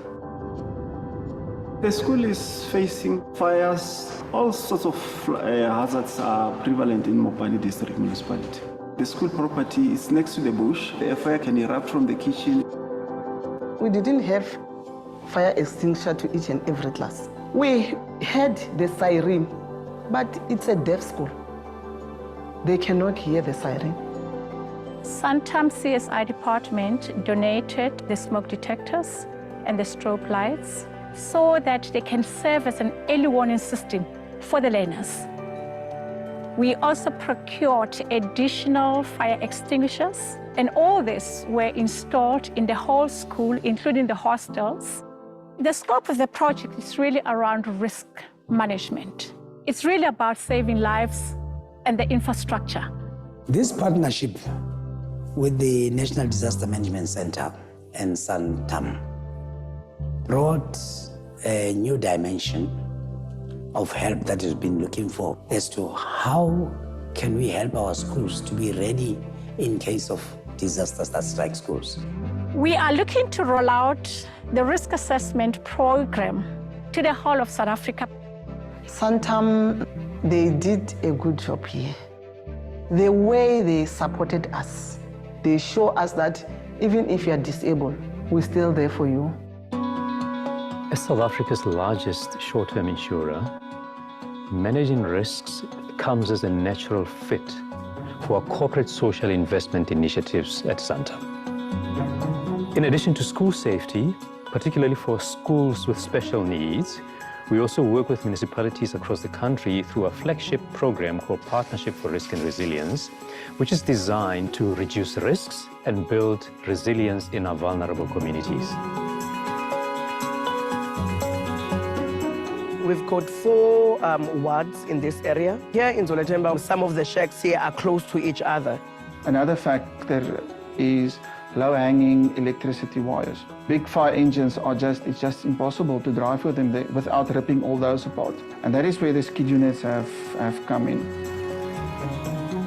Breda Valley Fire has received 3 skid units from the Santam project. The skids unit are so mobile because they're very small. They get into every corner of this area. To be part of the bigger story of saving somebody's life. That is why I get my kick out of life.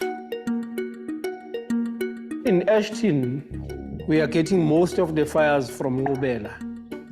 So the fact that we've been able to install smoke alarms in almost all the shacks, it's a very brilliant job that we have done. In June maand wat die opgebrand het. En ik heb alles verloren. Mijn kleren, TV verloren, beddengoed, schoenen. En mijn ID, alles. Ik heb niks met maken. Die kleren wat ik heb, heb ik met maken gekregen.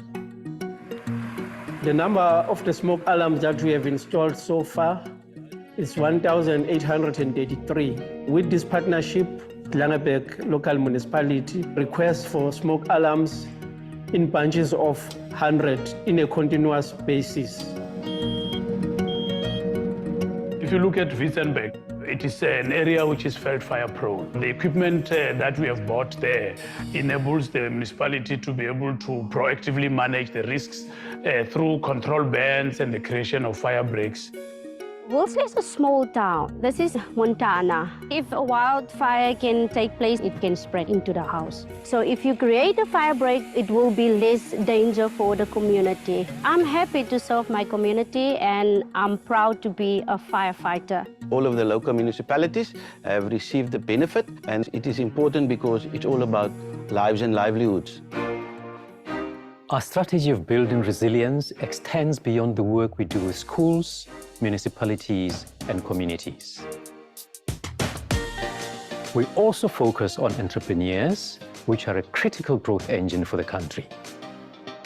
The Santam Woman of the Future Award for 2021, in association with Fair Lady and True Love, is Kara 7 of Kara 7 World Design. The Women of the Future Awards is about awarding and celebrating women entrepreneurs in South Africa who are running incredible businesses. Santam became the headline sponsor in 2018, and it's been an incredible partnership. The winner receives 100,000 Rand from Santam, the social entrepreneur and the rising star each receive 60,000. I never imagined in my lifetime that I would get that level of acknowledgement for just trying to make a living. There has been a scarcity of opportunities for working women. So this award is still relevant. Hopefully in the future we'll just celebrate all people in business.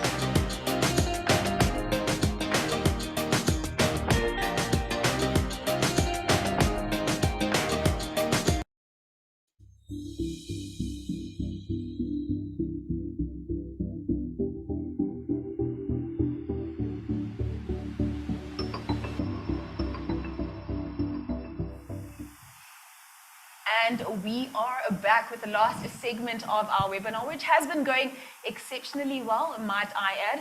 I am back now with my esteemed panelists, and we're going to get right into the meat of it with this panel discussion. The theme for this panel discussion, ladies, is balancing the power within. So sort of continuing in the same trajectory of some of the talks we have heard today. All right, I'm going to let the ladies introduce themselves from my right and all the way down. Lizelle, we have heard from you, but you can as well. Perhaps let me start with you, Rebecca, just very briefly. Who are you? And introduce yourself to our audience. Hi, my name is Rebecca Pereira. I'm the head of trade marketing at Liberty Group.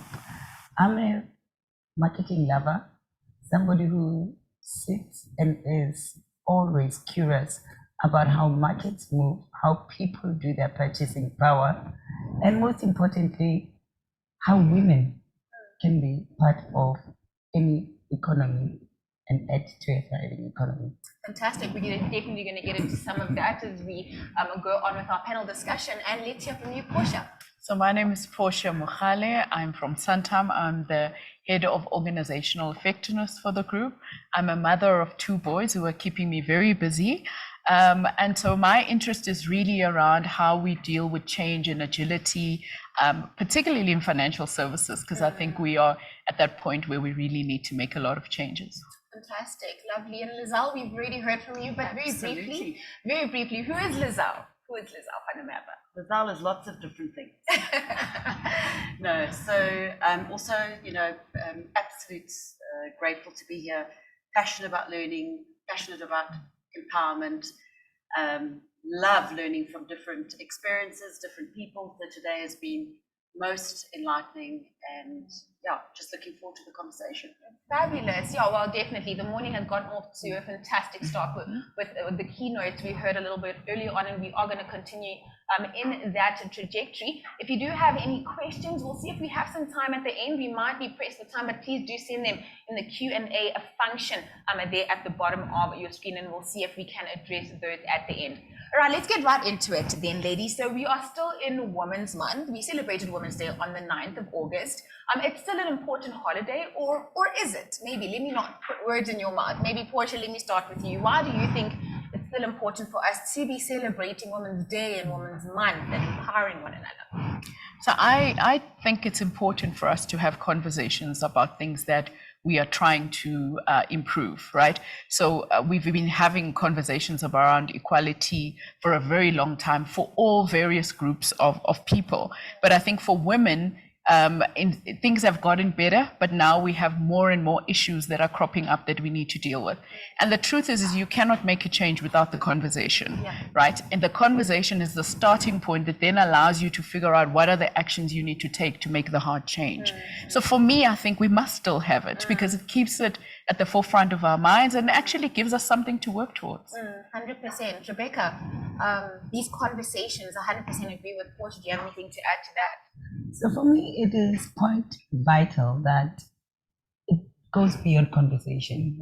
It becomes part of our daily living, that we strive, because anything that has happened over time becomes part of a system.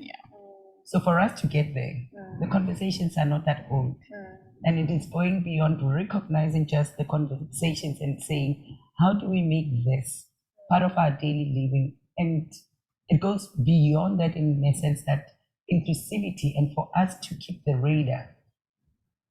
A few years from now, I shouldn't be sitting with a sister of mine who will be still dealing with the same issues Yes. A few years from now, I shouldn't be sitting with another girl child, and be saying, at work, it's like this. I should be saying, how was it at work today? Did you have a lovely time? And I shouldn't be asking somebody if they're having equal opportunities or anything like that. I should be saying, how was work? And regardless of gender, those people should be replying back and saying, I had a great day, or these are the challenges, without added layers. So it is quite critical that we should continue with Women's Day till we can get to a level where we're stable. Until we get to the point where we're not saying the first woman, right? Yes. That's what we strive for, until we get to that point. But like you said, Portia, it's the starting point, right, to the conversation. All right, let's move over to you, Lizelle. At the forefront of any panelist discussion about women, the question is always posed, can women have it all? What does that balance look like? You wear different hats. You're a wife, you're a mother, and you're at the helm of one of the biggest, non-profit organizations in our industry. So how do you find the balance, and do you believe that women can truly have it all? So, Nani, I don't believe that there should ever be any restrictions in your life. I think, I'm conscious of the conversations that have happened today. I think, really, I loved the analogy of a visionary board and putting out there, what is it that you want to achieve? What is it that you're working towards? What is it that you want to be? And, I always use the example of, what does it mean to have it all? Because remember, what it means for me could be quite different for somebody like you. Yes. And I always use the example of a fantastic leader in our industry. His name is Themba Baloyi, who shared a story of the greatest inspiration in his life, which was his grandmother, who never worked a day in her life. Yeah. And he is the co-founder, and he was the founder of Discovery Insure. Yes. So inspiration around the dream for your life can start by the people that are closest to you, the people that are in your circle. So, I'm very conscious of just saying that having it all is being healthy, being successful, being a great mom, being a great wife, because I fail at many of those every day. But also the stuff that Helen shared with us today, and just incorporating that some of that, I think it's important that you do balance physical wellness, mental wellness, because those two combined, and spiritual wellness, those three combined will be able to give you a better holistic life. But having it all, it's a difficult one, because it means different things for different people. I think you stole my notes here, because the holistic wellness one is still coming, but we will discuss it. So I was watching an interview by Indra Nooyi. She's the former CEO of PepsiCo.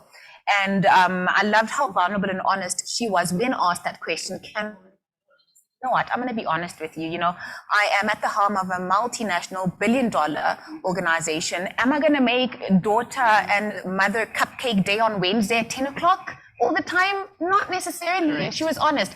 And the guilt, maybe she started to feel a bit better when she started chatting to other women who were struggling with the same thing. So like you say, having it all means different things for different people, and we shouldn't judge one another. Don't judge a stay-at-home mom, a full-time stay-at-home, and vice versa. If you are a corporate woman, there should not be any judgment there as well. So 100% agree there. Portia, do you have anything to add as a mother yourself and wearing that hat? I'm just thinking, nobody ever asks a man, can you have it all? Because the assumption is that you have agency, right? You're deciding what you want, what works for you at the time. You're balancing, whether it's your career, it's your home life, your health, you're balancing what is required at that time. And I think we also must get out of that mindset as well, because there's a barometer for women which is very different, right? I completely agree with you. I think you can have what you can have at that time, and you make the best of it. And what's really important is that what you authentically need at that time. Yes. Everything else is just a balancing act. I love make that. the best of it. You do the best with what you have, right? Absolutely love that. Rebecca, you're quiet. I'm going to come to you now. Let's talk about leadership qualities, and perhaps what, in your role that you occupy, whether it's at work, at home, and the different roles that you sort of occupy, what are the top leadership qualities for you? I think there's latent leadership qualities that are often overlooked, because society has given permission to there's a certain script of what leadership can be. Yes. And this is where we then start missing certain things, in a sense that nobody ever wants people who do servant leadership, people who give themselves to more than just leading by title, but leading by soul, and understanding the communities that they are within, and also understanding themselves within those communities. So certain leadership qualities that people we must start looking at more the softer skills. And we should also applaud the softer skills in as much as we're applauding some of the bigger skills that people have and bring to the party. Because there is something of value in somebody who is in support and is always supporting other team members and other people around their communities without saying, I am supporting. And there is something in somebody bringing that female nurturing characteristics at work, because it gives you permission to can be with the family. If I'm going to spend 70% of my time at work, which equates to something like 10, that there is a likelihood that all of us in this room we're going to spend more than 10,000 hours of our lifetimes at work. It is okay to have those leadership skills that are uplifting, that are warmer. It doesn't take anything from you. And so those would be some of the key ones that I think softer skills need to start being applauded. And yes, we do need some of the harder ones like intelligence, like leading with adaptability and all of that. However, softer ones make it worth waking up to going to places that are scary to others. 100% agree. I think it was Lady who spoke about paying it forward. I remember 2 years ago, I think Zozibini, the former Miss Universe, when she won the pageant, I think this answer may very well have won her the pageant when asked, what should we be teaching our young girls? And she said leadership and taking up space. Sometimes we think that leadership is only reserved for, a select few, but we're all leaders within our own sort of spaces, right? So do you have anything to add to that, Portia? So I was just thinking about what you were saying now and thinking about the fact that the world has changed so much. In the last 2 years, we've learned that some of the skills that we need are around adaptability, around connection. We're trying to bring people back into a workplace that none of us recognize. So nobody has the map for it. And in reality, as much as we're still driving profitability, we're still driving, the financial markers, the truth is that those soft leadership skills, what we consider soft leadership skills, the empathy, the kindness, just the ability to see people for who they are and create a sense of belonging for them are becoming more important. And in reality, it's probably why we're struggling with things like hybrid way of work, because they are asking of us for those skills that we never had to practice before. All I had to focus on was whether you delivered and how you delivered. And, so I think in a way, I don't see those as, I see those as skills that we all have to now push up, because maybe for some women, they suppress them, to get ahead before, or they never thought it was important, or even men as leaders in the business. So I do think there is something around that we must now amplify those leadership qualities, because we are now in a world we cannot charter according to the numbers we knew before. It's a completely different playing field, right? So empathy might be one of those. What is your take on, being an empathetic leader, or anything else you want to add on that? Empathy, I absolutely agree, is very important. I think two other leadership qualities that inspire me, and I bring that into my own leadership techniques in my own business, is trust. And I think trust is a very big one, because it really does contribute to the culture of the organization. It contributes to creating a safe space for people to be vulnerable, to be when they're at their best, and potentially when they're at their worst. So trust is a big one for me, and the other one is empowerment. And I talk about empowerment not only from a woman perspective, but what we do at the FIA is we really create an environment where people feel empowered. They can bring their skills to the company, they can be creative, they can blend, they can collaborate, they can. And that empowerment is something that you also take home with you, and it's something that you take into your life with you. So I would say empowerment and trust are two other very important. Trust, I think maybe gone are the days, or maybe there is still a distinction between, like you said, the soft and the hard, right? Like the hard was higher up on the ranks and the softwares, but I mean, the soft skills are definitely coming more into the fray. Let's talk about finding one's voice. It's often said that, we often become different people before settling into who we are. So I want to hear from all of you. In fact, you occupy the roles you occupy. You are the woman you are in your communities and your families. Do you find that you've sort of transitioned into, you've had different personas, if I can call it that, before settling into this person that you are? Because it's about growth. It's a journey, right? How do you find that voice and be confident in it? Anyone, not all at the same time. So I think for me, one of the things I've always said was find your authentic self. I cannot be anybody else than me. I can try, but it is not going to last.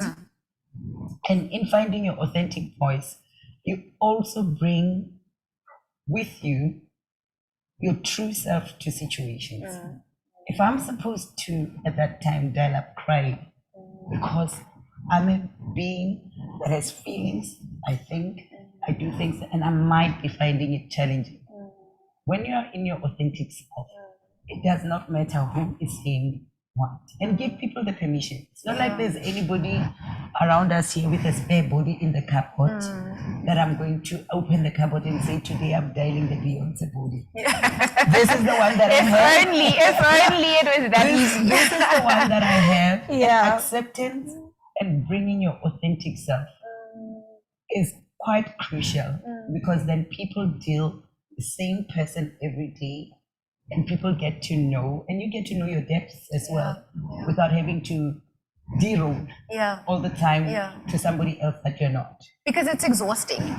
If you have to be something at the office, an actor every day. And that's tiring. Action, play, and we go. It's tiring. You're going to get caught out at some point. Portia, what is your take on finding your voice? Do you feel like you've settled into, who you are, or it's still a journey?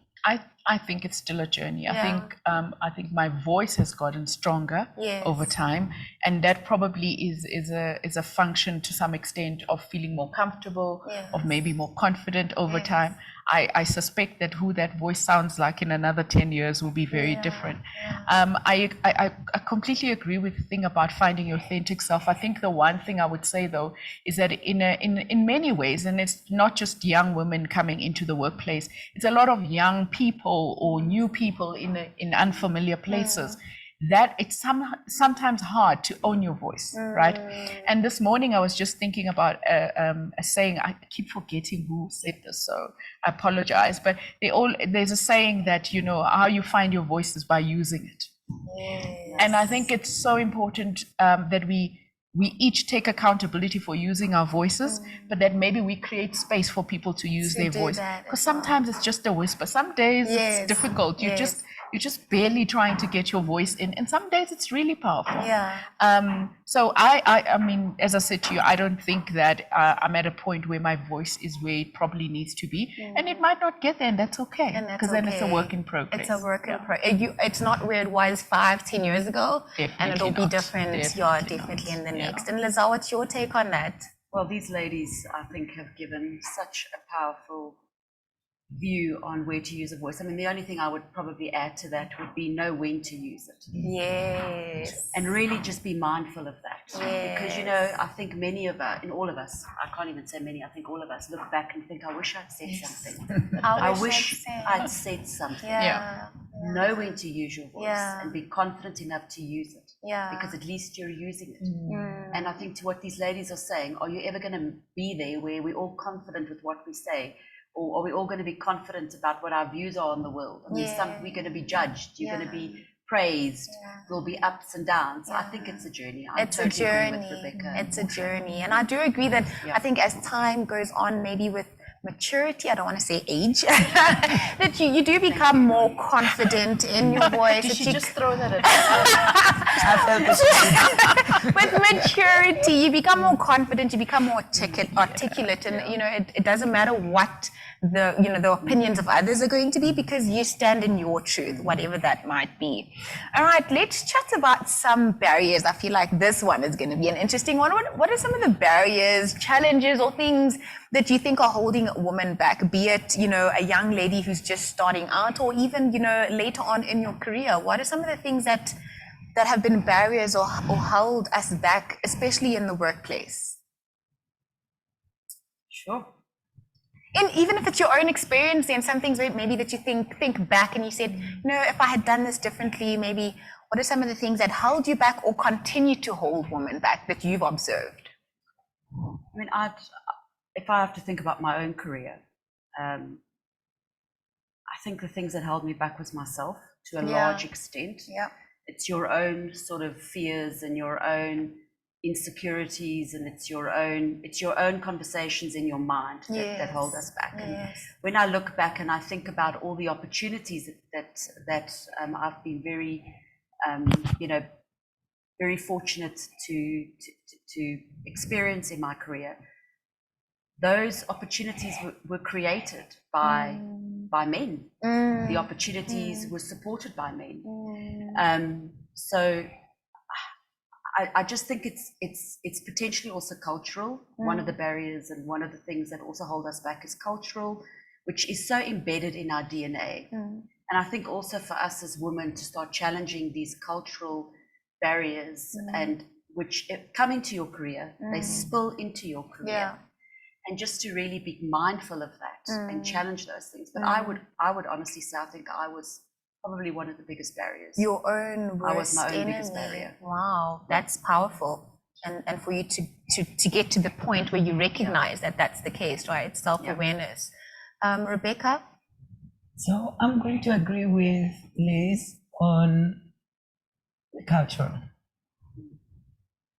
So, and for me, having worked in the financial services for a very long time, one of the things in one of my previous workplaces that I remember was we were doing a program for women. And we were working with a very powerful lady who was leading this program. And one of the things we were supposed to go into, and I'm giving this example so that you can understand how some of these things are. We were supposed to go and take a budget to the exco then. And we got there, they were waiting for us, all 12 powerful men. And we got on with the business. Eventually they approved. But one of the things she said when we walked out, she said, Rebecca, do you know that women will have 95% of knowledge and worry about the 5% they do not know and base their decision on that? And she said, 5%, half of the men sitting there, with the 5% they know. They've done what they needed to know. And she was like, even if it's uncomfortable, sometimes you have to understand that it might not be the next person. It is facing you, and you need to take challenge. So sometimes we are our worst enemies in that we are very intimate with our fear. And we are very intimate with our decision making, because we are calculated beings, we are nurturing beings as women. So it becomes very difficult to say, but what if?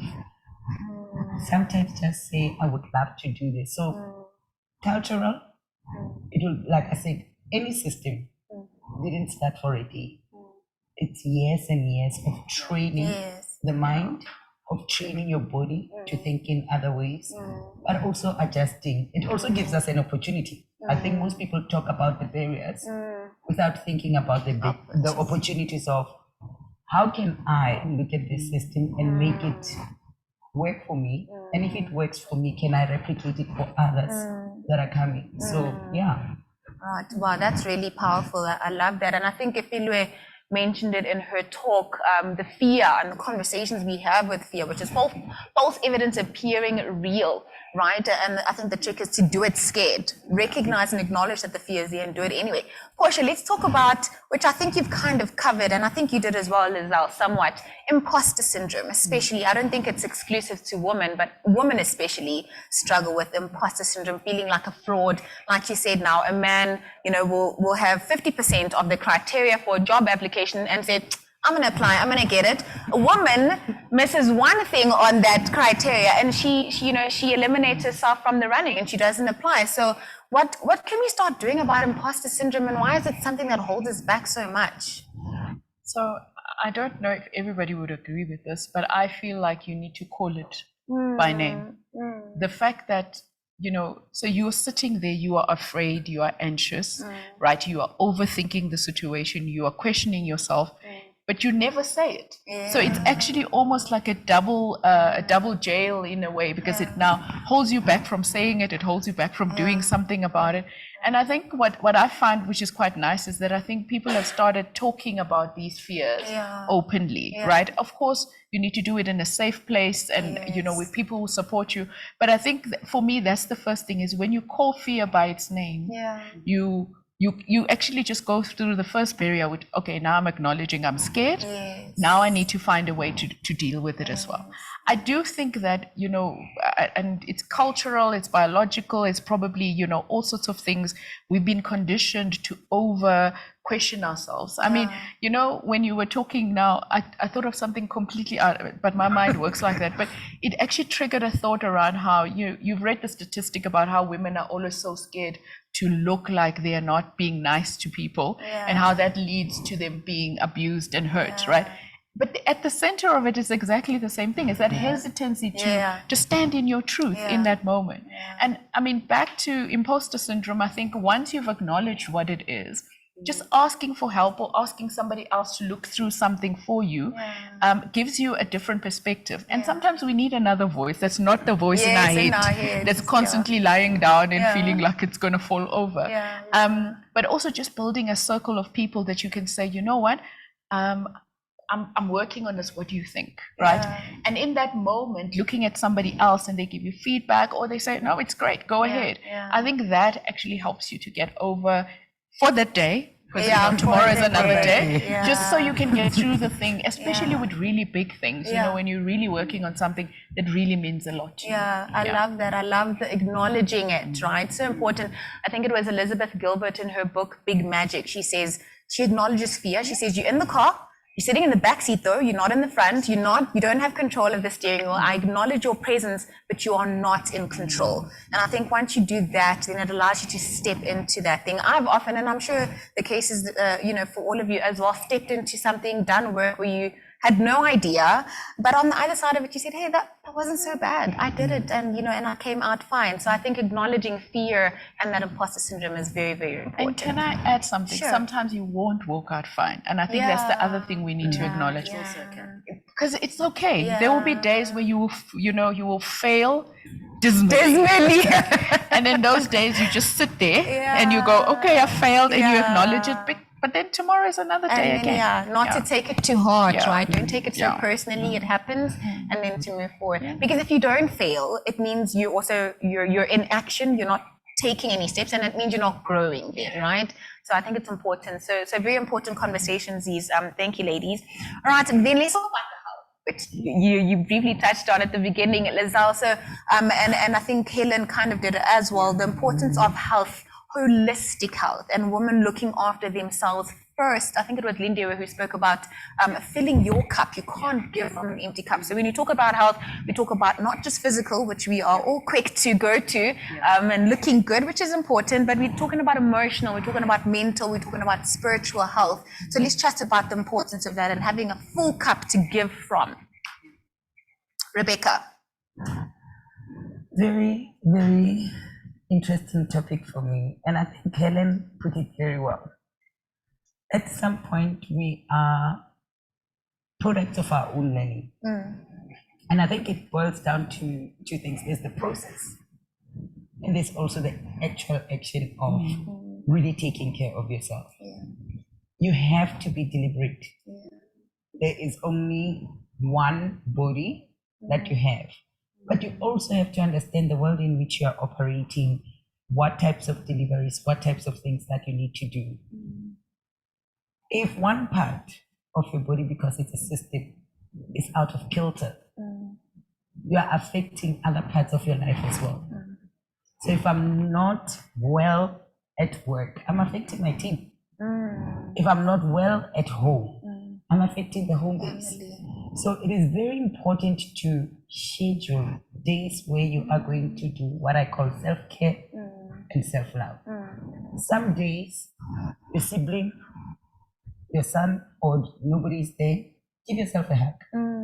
You're not crazy. Give yourself a hug because there's nobody there. But recognize that you are an element of the mind, the body, and the spirit, and that they work in unison.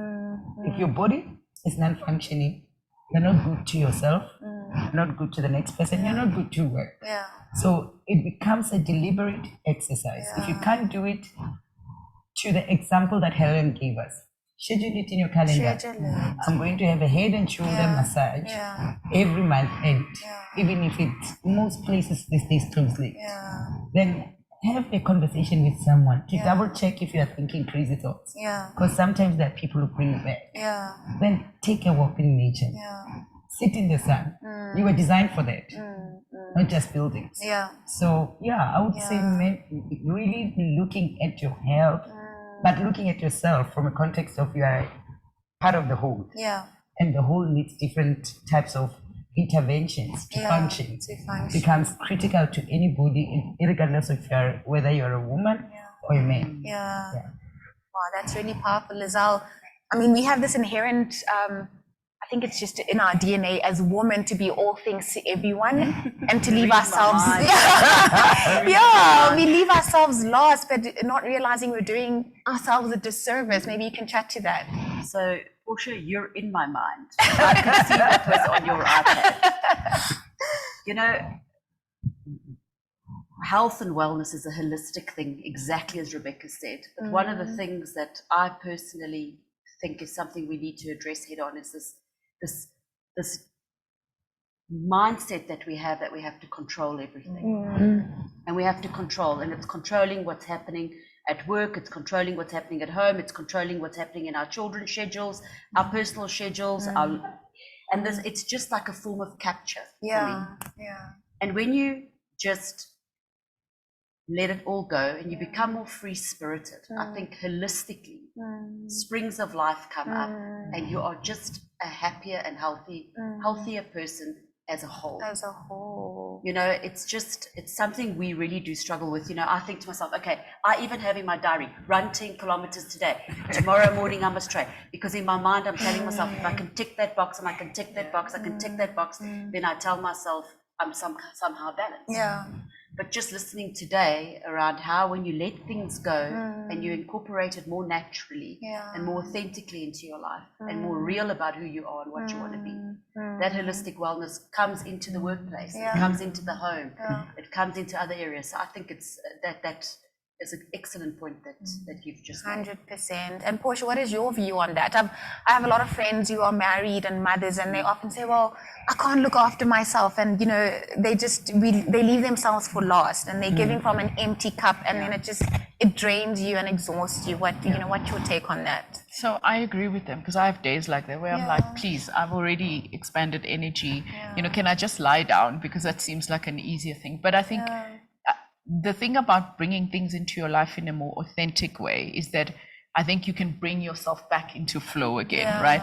And sometimes it's the realization that this week I failed, I didn't go to gym, I didn't do this. I mean, we were talking about how putting your shoes at the end of the bed so that at least there's a trigger for you to be able to go, you know, do your walking and your running. But then next week is an opportunity to start again. And I think that for me also is the resetting, continuously providing opportunities for yourself to reset. The one thing I just want to say, which actually I think was triggered by what you guys said, is sometimes we also need to ask for help. And sometimes the help is professional help. I mean, we ask for help in terms of financial planning. We look at our estates and things like that. And whether it's, getting help from a mental wellness professional or somebody who's going to help you physically, whatever it is, I think the one thing, and for me personally, when I think about where I come from, my mother and her friends never had access to some of the things that I have access to. And I sometimes think, oh my goodness, I actually have professionals to help me. You actually have it at I'm your just not disposal. using them because now I'm worried about, that means I couldn't do it myself. But I do think we must start making that, just use the help.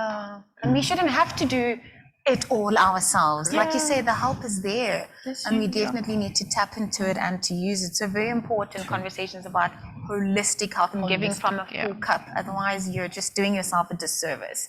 All right, let's talk now about the importance of mentors and maybe by extension, just the right people. I think you mentioned it, Portia, surrounding yourself with the right group of not just women, people in general, but we are talking about women today, but the right women that are forward thinking, that are progressive, that are sowing good seeds in your life. Just talk me through that and how you've done that in your own life, both surrounding yourself with the right people and being intentional about eliminating those that you feel like are not, contributing or sowing in the right way toward your growth.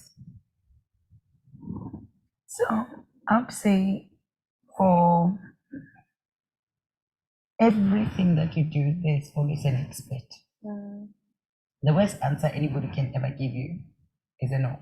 But it still doesn't kill you because it's an opportunity to go wider and look at other people. So I think for me, I've always said, for every step of my life, there are people that I identify, and there are people who have been with me longer than that. So I'm a highly creative person. I will always have somebody in the arts. Because now I work in a very analytical environment, but the artist in me needs to be unleashed, and I need to sometimes go and tap there. It's all about what Helen was saying about finding some of those healing points. For me, art is a drug that makes me feel that I live in a beautiful world. To other people, it might be music. To other people, it might be fixing things around the house. So selecting the right type of people to understand, and also looking at your life transitions. I might have had a mentor. I will not drop them, but sometimes you might need somebody that is understanding where you are to push you in the right direction. And sometimes you're not needing a mentor. You are looking for somebody who is going to coach you in a particular thing, because you can realize certain things that you're doing and they are repetitive and they become patterns that you can't break through. And it is not selfish to put money behind it, because I also think we are our own worst enemy in trying to save up for this, for that, without, if you're going to pay your salary or you are being paid a salary, part of your salary can go towards your investment. And it can go towards developing yourself. And you shouldn't feel guilty about saying, right now I realize the Lord was wonderful to me, and now the curves are a little bit out there. So I might need the Virgin Active or any other gym group, plus the guy who's going to call me, and those tickets that we were talking about at the end of the page, we're gonna use them. They're not just gonna be pretty. So sometimes you have to realize, what situation do we need, what kind of specialist and somebody to go through with. But mentorship is part of our lives. Spiritual mentorship, professional mentorship, any kind of mentorship, but don't use the same person. For the different, you need a different person for different people, for different areas, and know when to dial into those situations. Portia, mentorship or the right circle of women, how have you fostered that in your own life? Oh my goodness, I've been very fortunate. I think every single move, great, small, personal work, I've had amazing women around me, but I've also had amazing men around me as well. And I think everybody's brought something different into how they just added, that they add to your cup, right? They add color, they teach you something, they question you, because sometimes you just need somebody who's going to go, and then what are you doing? And so that you can ask yourself that question. So I think it's very important. I know that, you know, we sometimes need our space, and to, you know, you need some quiet time, but having people that you trust around you, I think is critical. Especially also in the career sense, right? You know that you need people who you can ask questions to. You need people who will question you, people who will question your ideas, right? And you also need people who will sponsor you, you know, who will just be able to see an opportunity and speak your name in places that you might not be able to go into. So I think that circle is amazing. But I must say that one thing I've always believed is that you don't go into any of those relationships one-sided, because there must be something you are offering into it as well, right? And sometimes we think, oh, but I don't have the knowledge like them. But what are you offering? Are you offering, even if it's support, friendship, anything? You cannot have somebody give you when you are not offering anything else. I mean, I think that's very one-sided energy as well. It's a bit outdated actually. That one road, you know, mentorship is definitely, it's a two-way street. Lizanne, how have you fostered that? You know, the right circle of people, because you are the sum total of who you surround yourself with. So it's very important. So I think I made the point that we should not be limiting in thinking who those mentors are, because you have informal mentorship and then you could have formal mentorship. And I loved what Rebecca said around investing in ourselves. And I just wanted the two ladies earlier today that won the prize for executive coaching. I am a product of executive coaching. And it was the game changer in my career, because it guides you to unleash your potential, not someone else unleashing that potential. They help you unleash that potential. So I'm totally in support of what these ladies are saying. You have to invest in that mentorship, whether it's a conversation with your best friend, whether it's a conversation with a technical colleague to build that technical expertise, whether it's an executive coach. It is so important, and not one of us sitting in this room can say we've done it on our own. No one's done it on their own. A president doesn't do it on his own. No CEO of a company does it on his own. And we often talk about the CEO of this company or the executive leader of this organization. They have a team of people behind them. So I think it's important that we just broaden that learning and that mentorship in very different perspectives, and not just having that one-on-one with one person that you think can, you know, if I'm making my point. Because I don't want to but I think I've made my point. No, 100%. I think, like you said, Rebecca, different people sow differently into different areas of your lives where you need development. We are nearing the end of our chat. I can't believe the time has just flown by. This is the second to last question. Ladies, if you can summarize your top 3, and you may have mentioned them in the chat, but top 3 key ingredients for success, and whatever that looks like to you. You know, there isn't like one universal definition of success, but what are your top 3 ingredients? I'll give you like 2 seconds to think about it. I would kick off by saying success is around, if I think of the 3 ingredients, for me, you need a strong team. And you need a capable team. I think it's important, the stuff we spoke about around creating an environment for empowerment, empathy, and trust. Those are critical things for success. I think you need a strong network of people. You know, we've spoken a lot about it today around making sure that you have support, whether it be at home, whether it be at work. I mean, I think about how much my mother does for me every single day. I could never do what I do without my mother, or without my husband, or without my colleagues. So I do think that support network is absolutely important. Wow, I love that. You can't do it without a solid support system. Portia, what are your top 3 key ingredients? So, I mean, I would say what you were talking about now, about having people around you, is that sense of connectedness, right?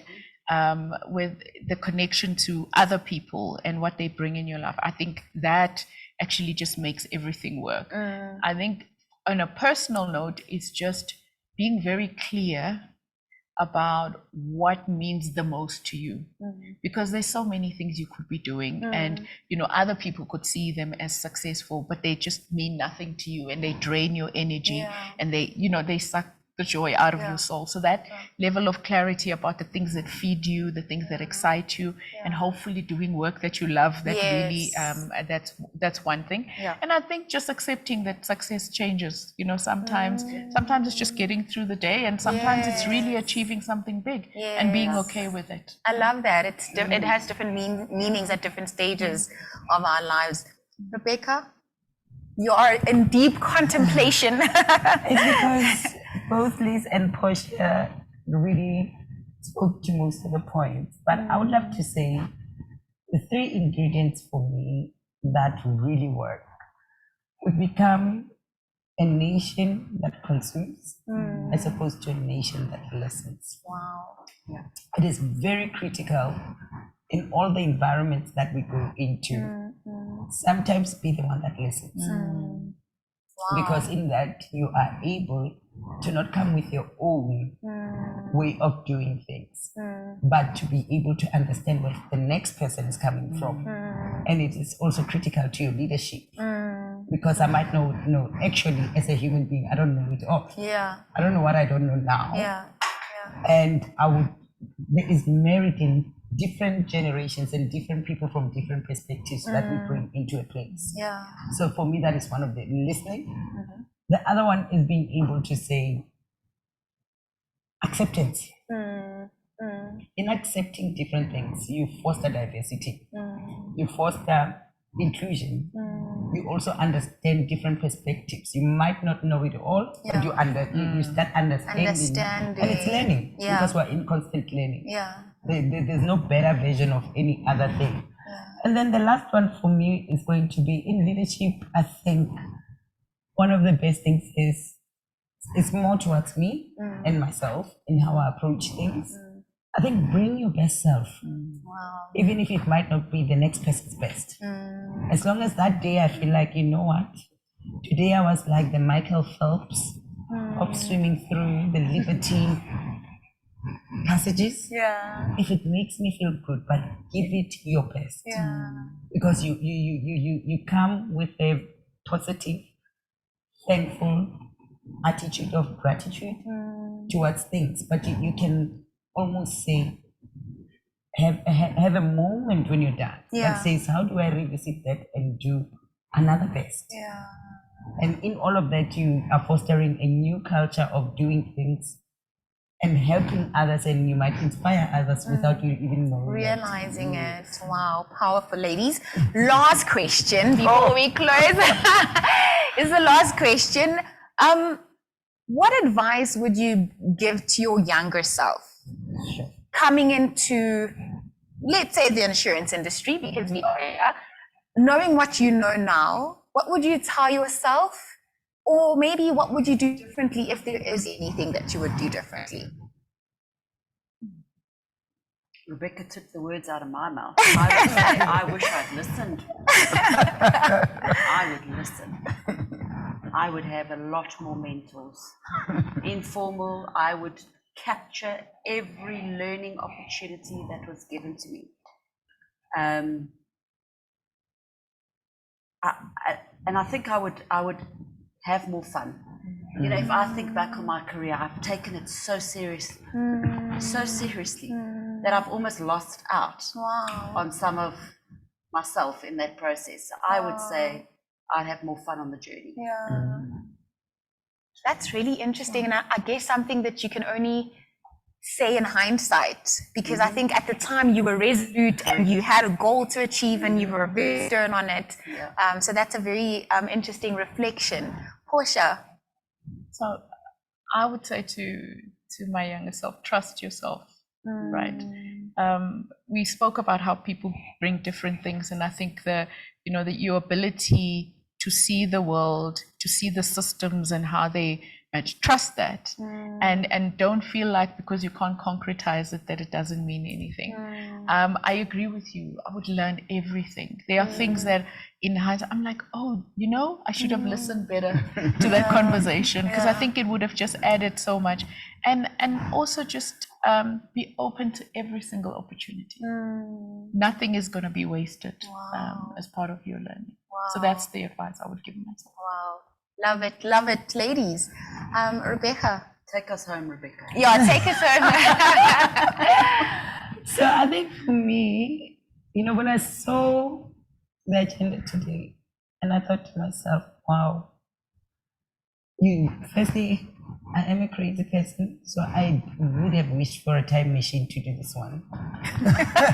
But we don't have a time machine. But I would love to say, I thought about it hard and went over and over it. If I met the 6-year-old that Kennedy was talking about, the young girl in you that we sometimes forget, what would I say to her? And my first thought and thinking was, if not you, then who? Because in that, I wanted to sort of say, we are called to do things. We work for the organizations that we work for. I love my organization. It's quite purposeful. And I also understand that in the dynamics of that, it's quite male-oriented. But I'm having fun because you can either be the rose among the thorns, and a rose is very beautiful. 100%. So when I look, I'm like, right, how do we play the girl games and we teach the boys? And I have fun with it. So if not you, then who? If I'm here first, how do I make it, like I said, better for the ones who are going to come after us, to be able to walk in there, whether equally, whether through collaboration, whether through anything. I want them to just say we work at this place, or we are skilled in doing this, and you are appreciated for that skill, you are rewarded for that skill, and you bring your true self to some of these situations. So that I would say to myself, if not you, then who? Then who? Just to come back to the point you made about teaching the boys, I'm going to take just one question, and then we can just quickly answer that. I did want to interact a little bit with the audience, but we are out of time, so we're just going to answer this one question. It's Bulelwa. It says, do you feel that we are taking our male counterparts with us in the journey? As I find that they are somewhat being left behind, and they sometimes do not know how to handle having women in superior positions than they are. That is an interesting question. Sure. Do you want to just take a stab at that very briefly before we close? So I think this is something that you have to remind ourselves of. That is an excellent question. And it's one of the reasons why I think it's so important that we are very consciously aware of that. Because you're trying to create and working towards creating an environment that's conducive for all of us to be the best version that we have to be. And to make that exclusive to women, or to just focus on women, that's exactly what's going to happen. What's going to happen to that generation of men who are coming into the business, who've now got to try and digest this dynamic that's taking place. So in our own organization, we don't have those barriers. We welcome that diversity. We welcome that gender equality. I mean, a lot of our members are males. I think it was Rebecca's point around welcoming diversity, being open to those conversations, and not just thinking and focusing only on what women have to say, but just being open to that conversation that's coming from different places and different voices, different experience, some older, some younger. But I think it's an excellent question, and we have to be very, very conscious that we take all our colleagues on this journey with us. You don't want to leave others, as we are on this journey, you don't want others to feel sidelined, right? Portia, do you have anything to add to that? No, I agree with that. I mean, 100%. Inclusion and diversity is about every segment of society, right? And sometimes we have days where we're talking about this segment, but the fact that it's interconnected, and also, I mean, a simple thing, we know that in order to really drive equality for women, we need male allies, and we need to uplift them. We need to have their voices support their women. Then the other way around as well, we need to celebrate the work that they've done as well. So I think at some point, and maybe it's part of this journey of you know, when you're solving problems, because right now we're solving problems for segments, right?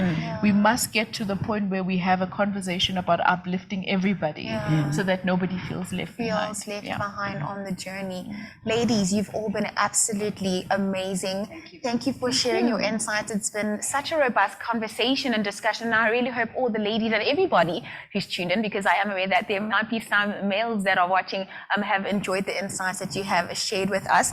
Just before we go on to the next segment, Liberty Group is also a running of competition. As you know, Liberty has also made this event possible.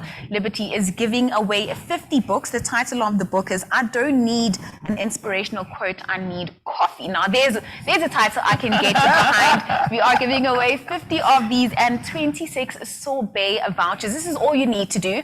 You need to, in the Q&A function, not the chat function, the Q&A function, let us know when you were in it with someone, whether it's a loved one or a friend or a family member. When were you in it with that person when they were going through something rough and you held their hand and you were in it with them in that situation? This is, of course, on the back of Liberty's own In It With You campaign. So do let us know in the Q&A function when you were in it with someone, and then we will select the winner from the answer. They're the best answer, and our team will contact you after this. We are going to play a short Liberty video now, after which we will return to just close off the function. Do not go away. The video is about 3 minutes or so long. We will be back to close off the event. See you soon.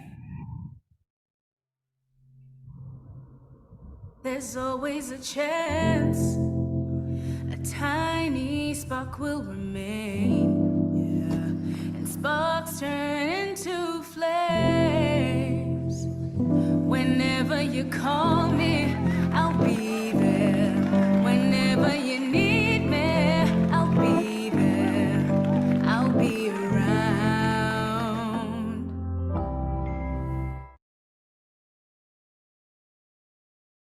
Good morning, everyone. My name is Bongani Kulu. I am the executive for Omnichannel, Client Engagement and Sales at Liberty Group. Today, I will be talking about why diversity and inclusion is important in the workspace. Diversity for us as a business, and I think not only just for a business, for South Africa, is variety of different perspectives is very important. It helps us to increase the creativity in the conversations that we have. It helps us to drive higher innovation levels, but also because we have more diverse views, it helps us with faster problem solving. Because what they also do is not only do they help us make better decisions, they also help us to have higher rates of employee engagements. They help us to increase our profits because there are markets that we start tapping into that predominantly from a patriarchal view, you would discount as an opportunity for us to grow. So in 2020, we embarked on a strategy, which for us, we called it a sales channel transformation. And in this sales channel transformation, one of the insights that we had gotten from one of the studies that we had done was when we look at South Africa is fast becoming a female-led investor economy. In South Africa, we also know that a lot more households are female-led. What it then means is, as a business, we had to look at what it is that we represent. So not only do we speak about representation, but I think for us, acceptance of the different views is a cultural imperative we have in the business. In 2021, we started to implement our strategy. We aligned our diversity and inclusion imperative as a business to our sales leadership scorecard. For the first time, we introduced a measure that said, of all new advisor recruitment, at least 50% have to be female. We formed the first National Women Financial Advisory Council at Liberty. This National Women Financial Advisory Council had an all-women founding membership and Bongani on the side. My role was just to listen in. It was to listen to the female voices as to what is the female solution that we need to be thinking of in the business. So we are proud of this project. It has been running for about 12 months.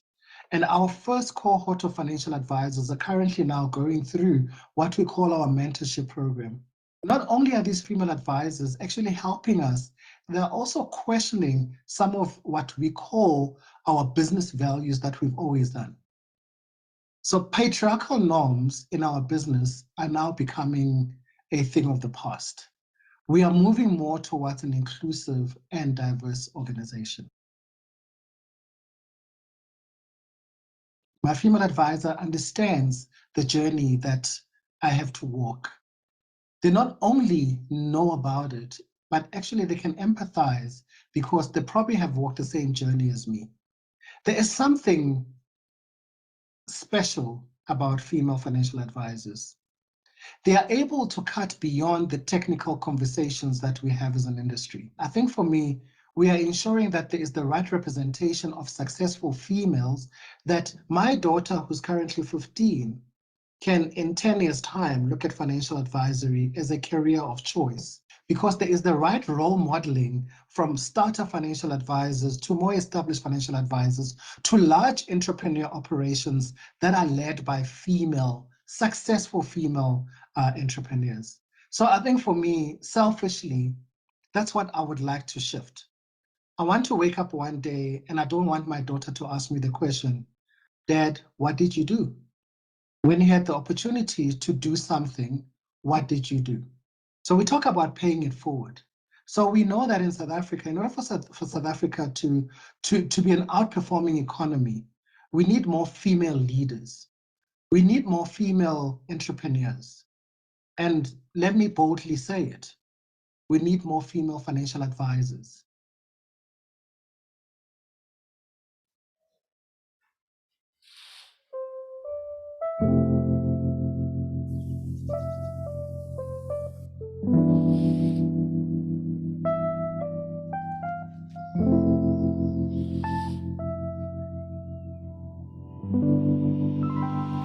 Whenever you need me, I'll be there. Whenever you call me, I'll be around.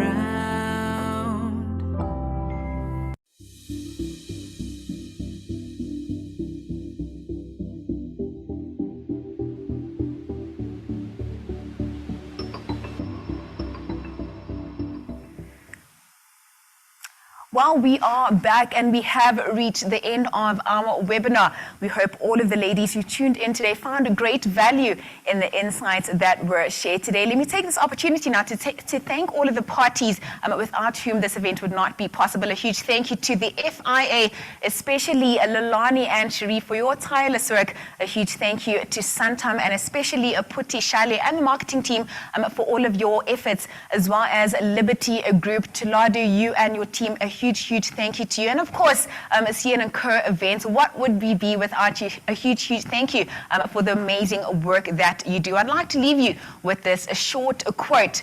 There is no other person like you, and that is your superpower. From myself, Nonto Mkhungu, and the rest of the team, it's been an absolute pleasure. Stay safe and see you next time.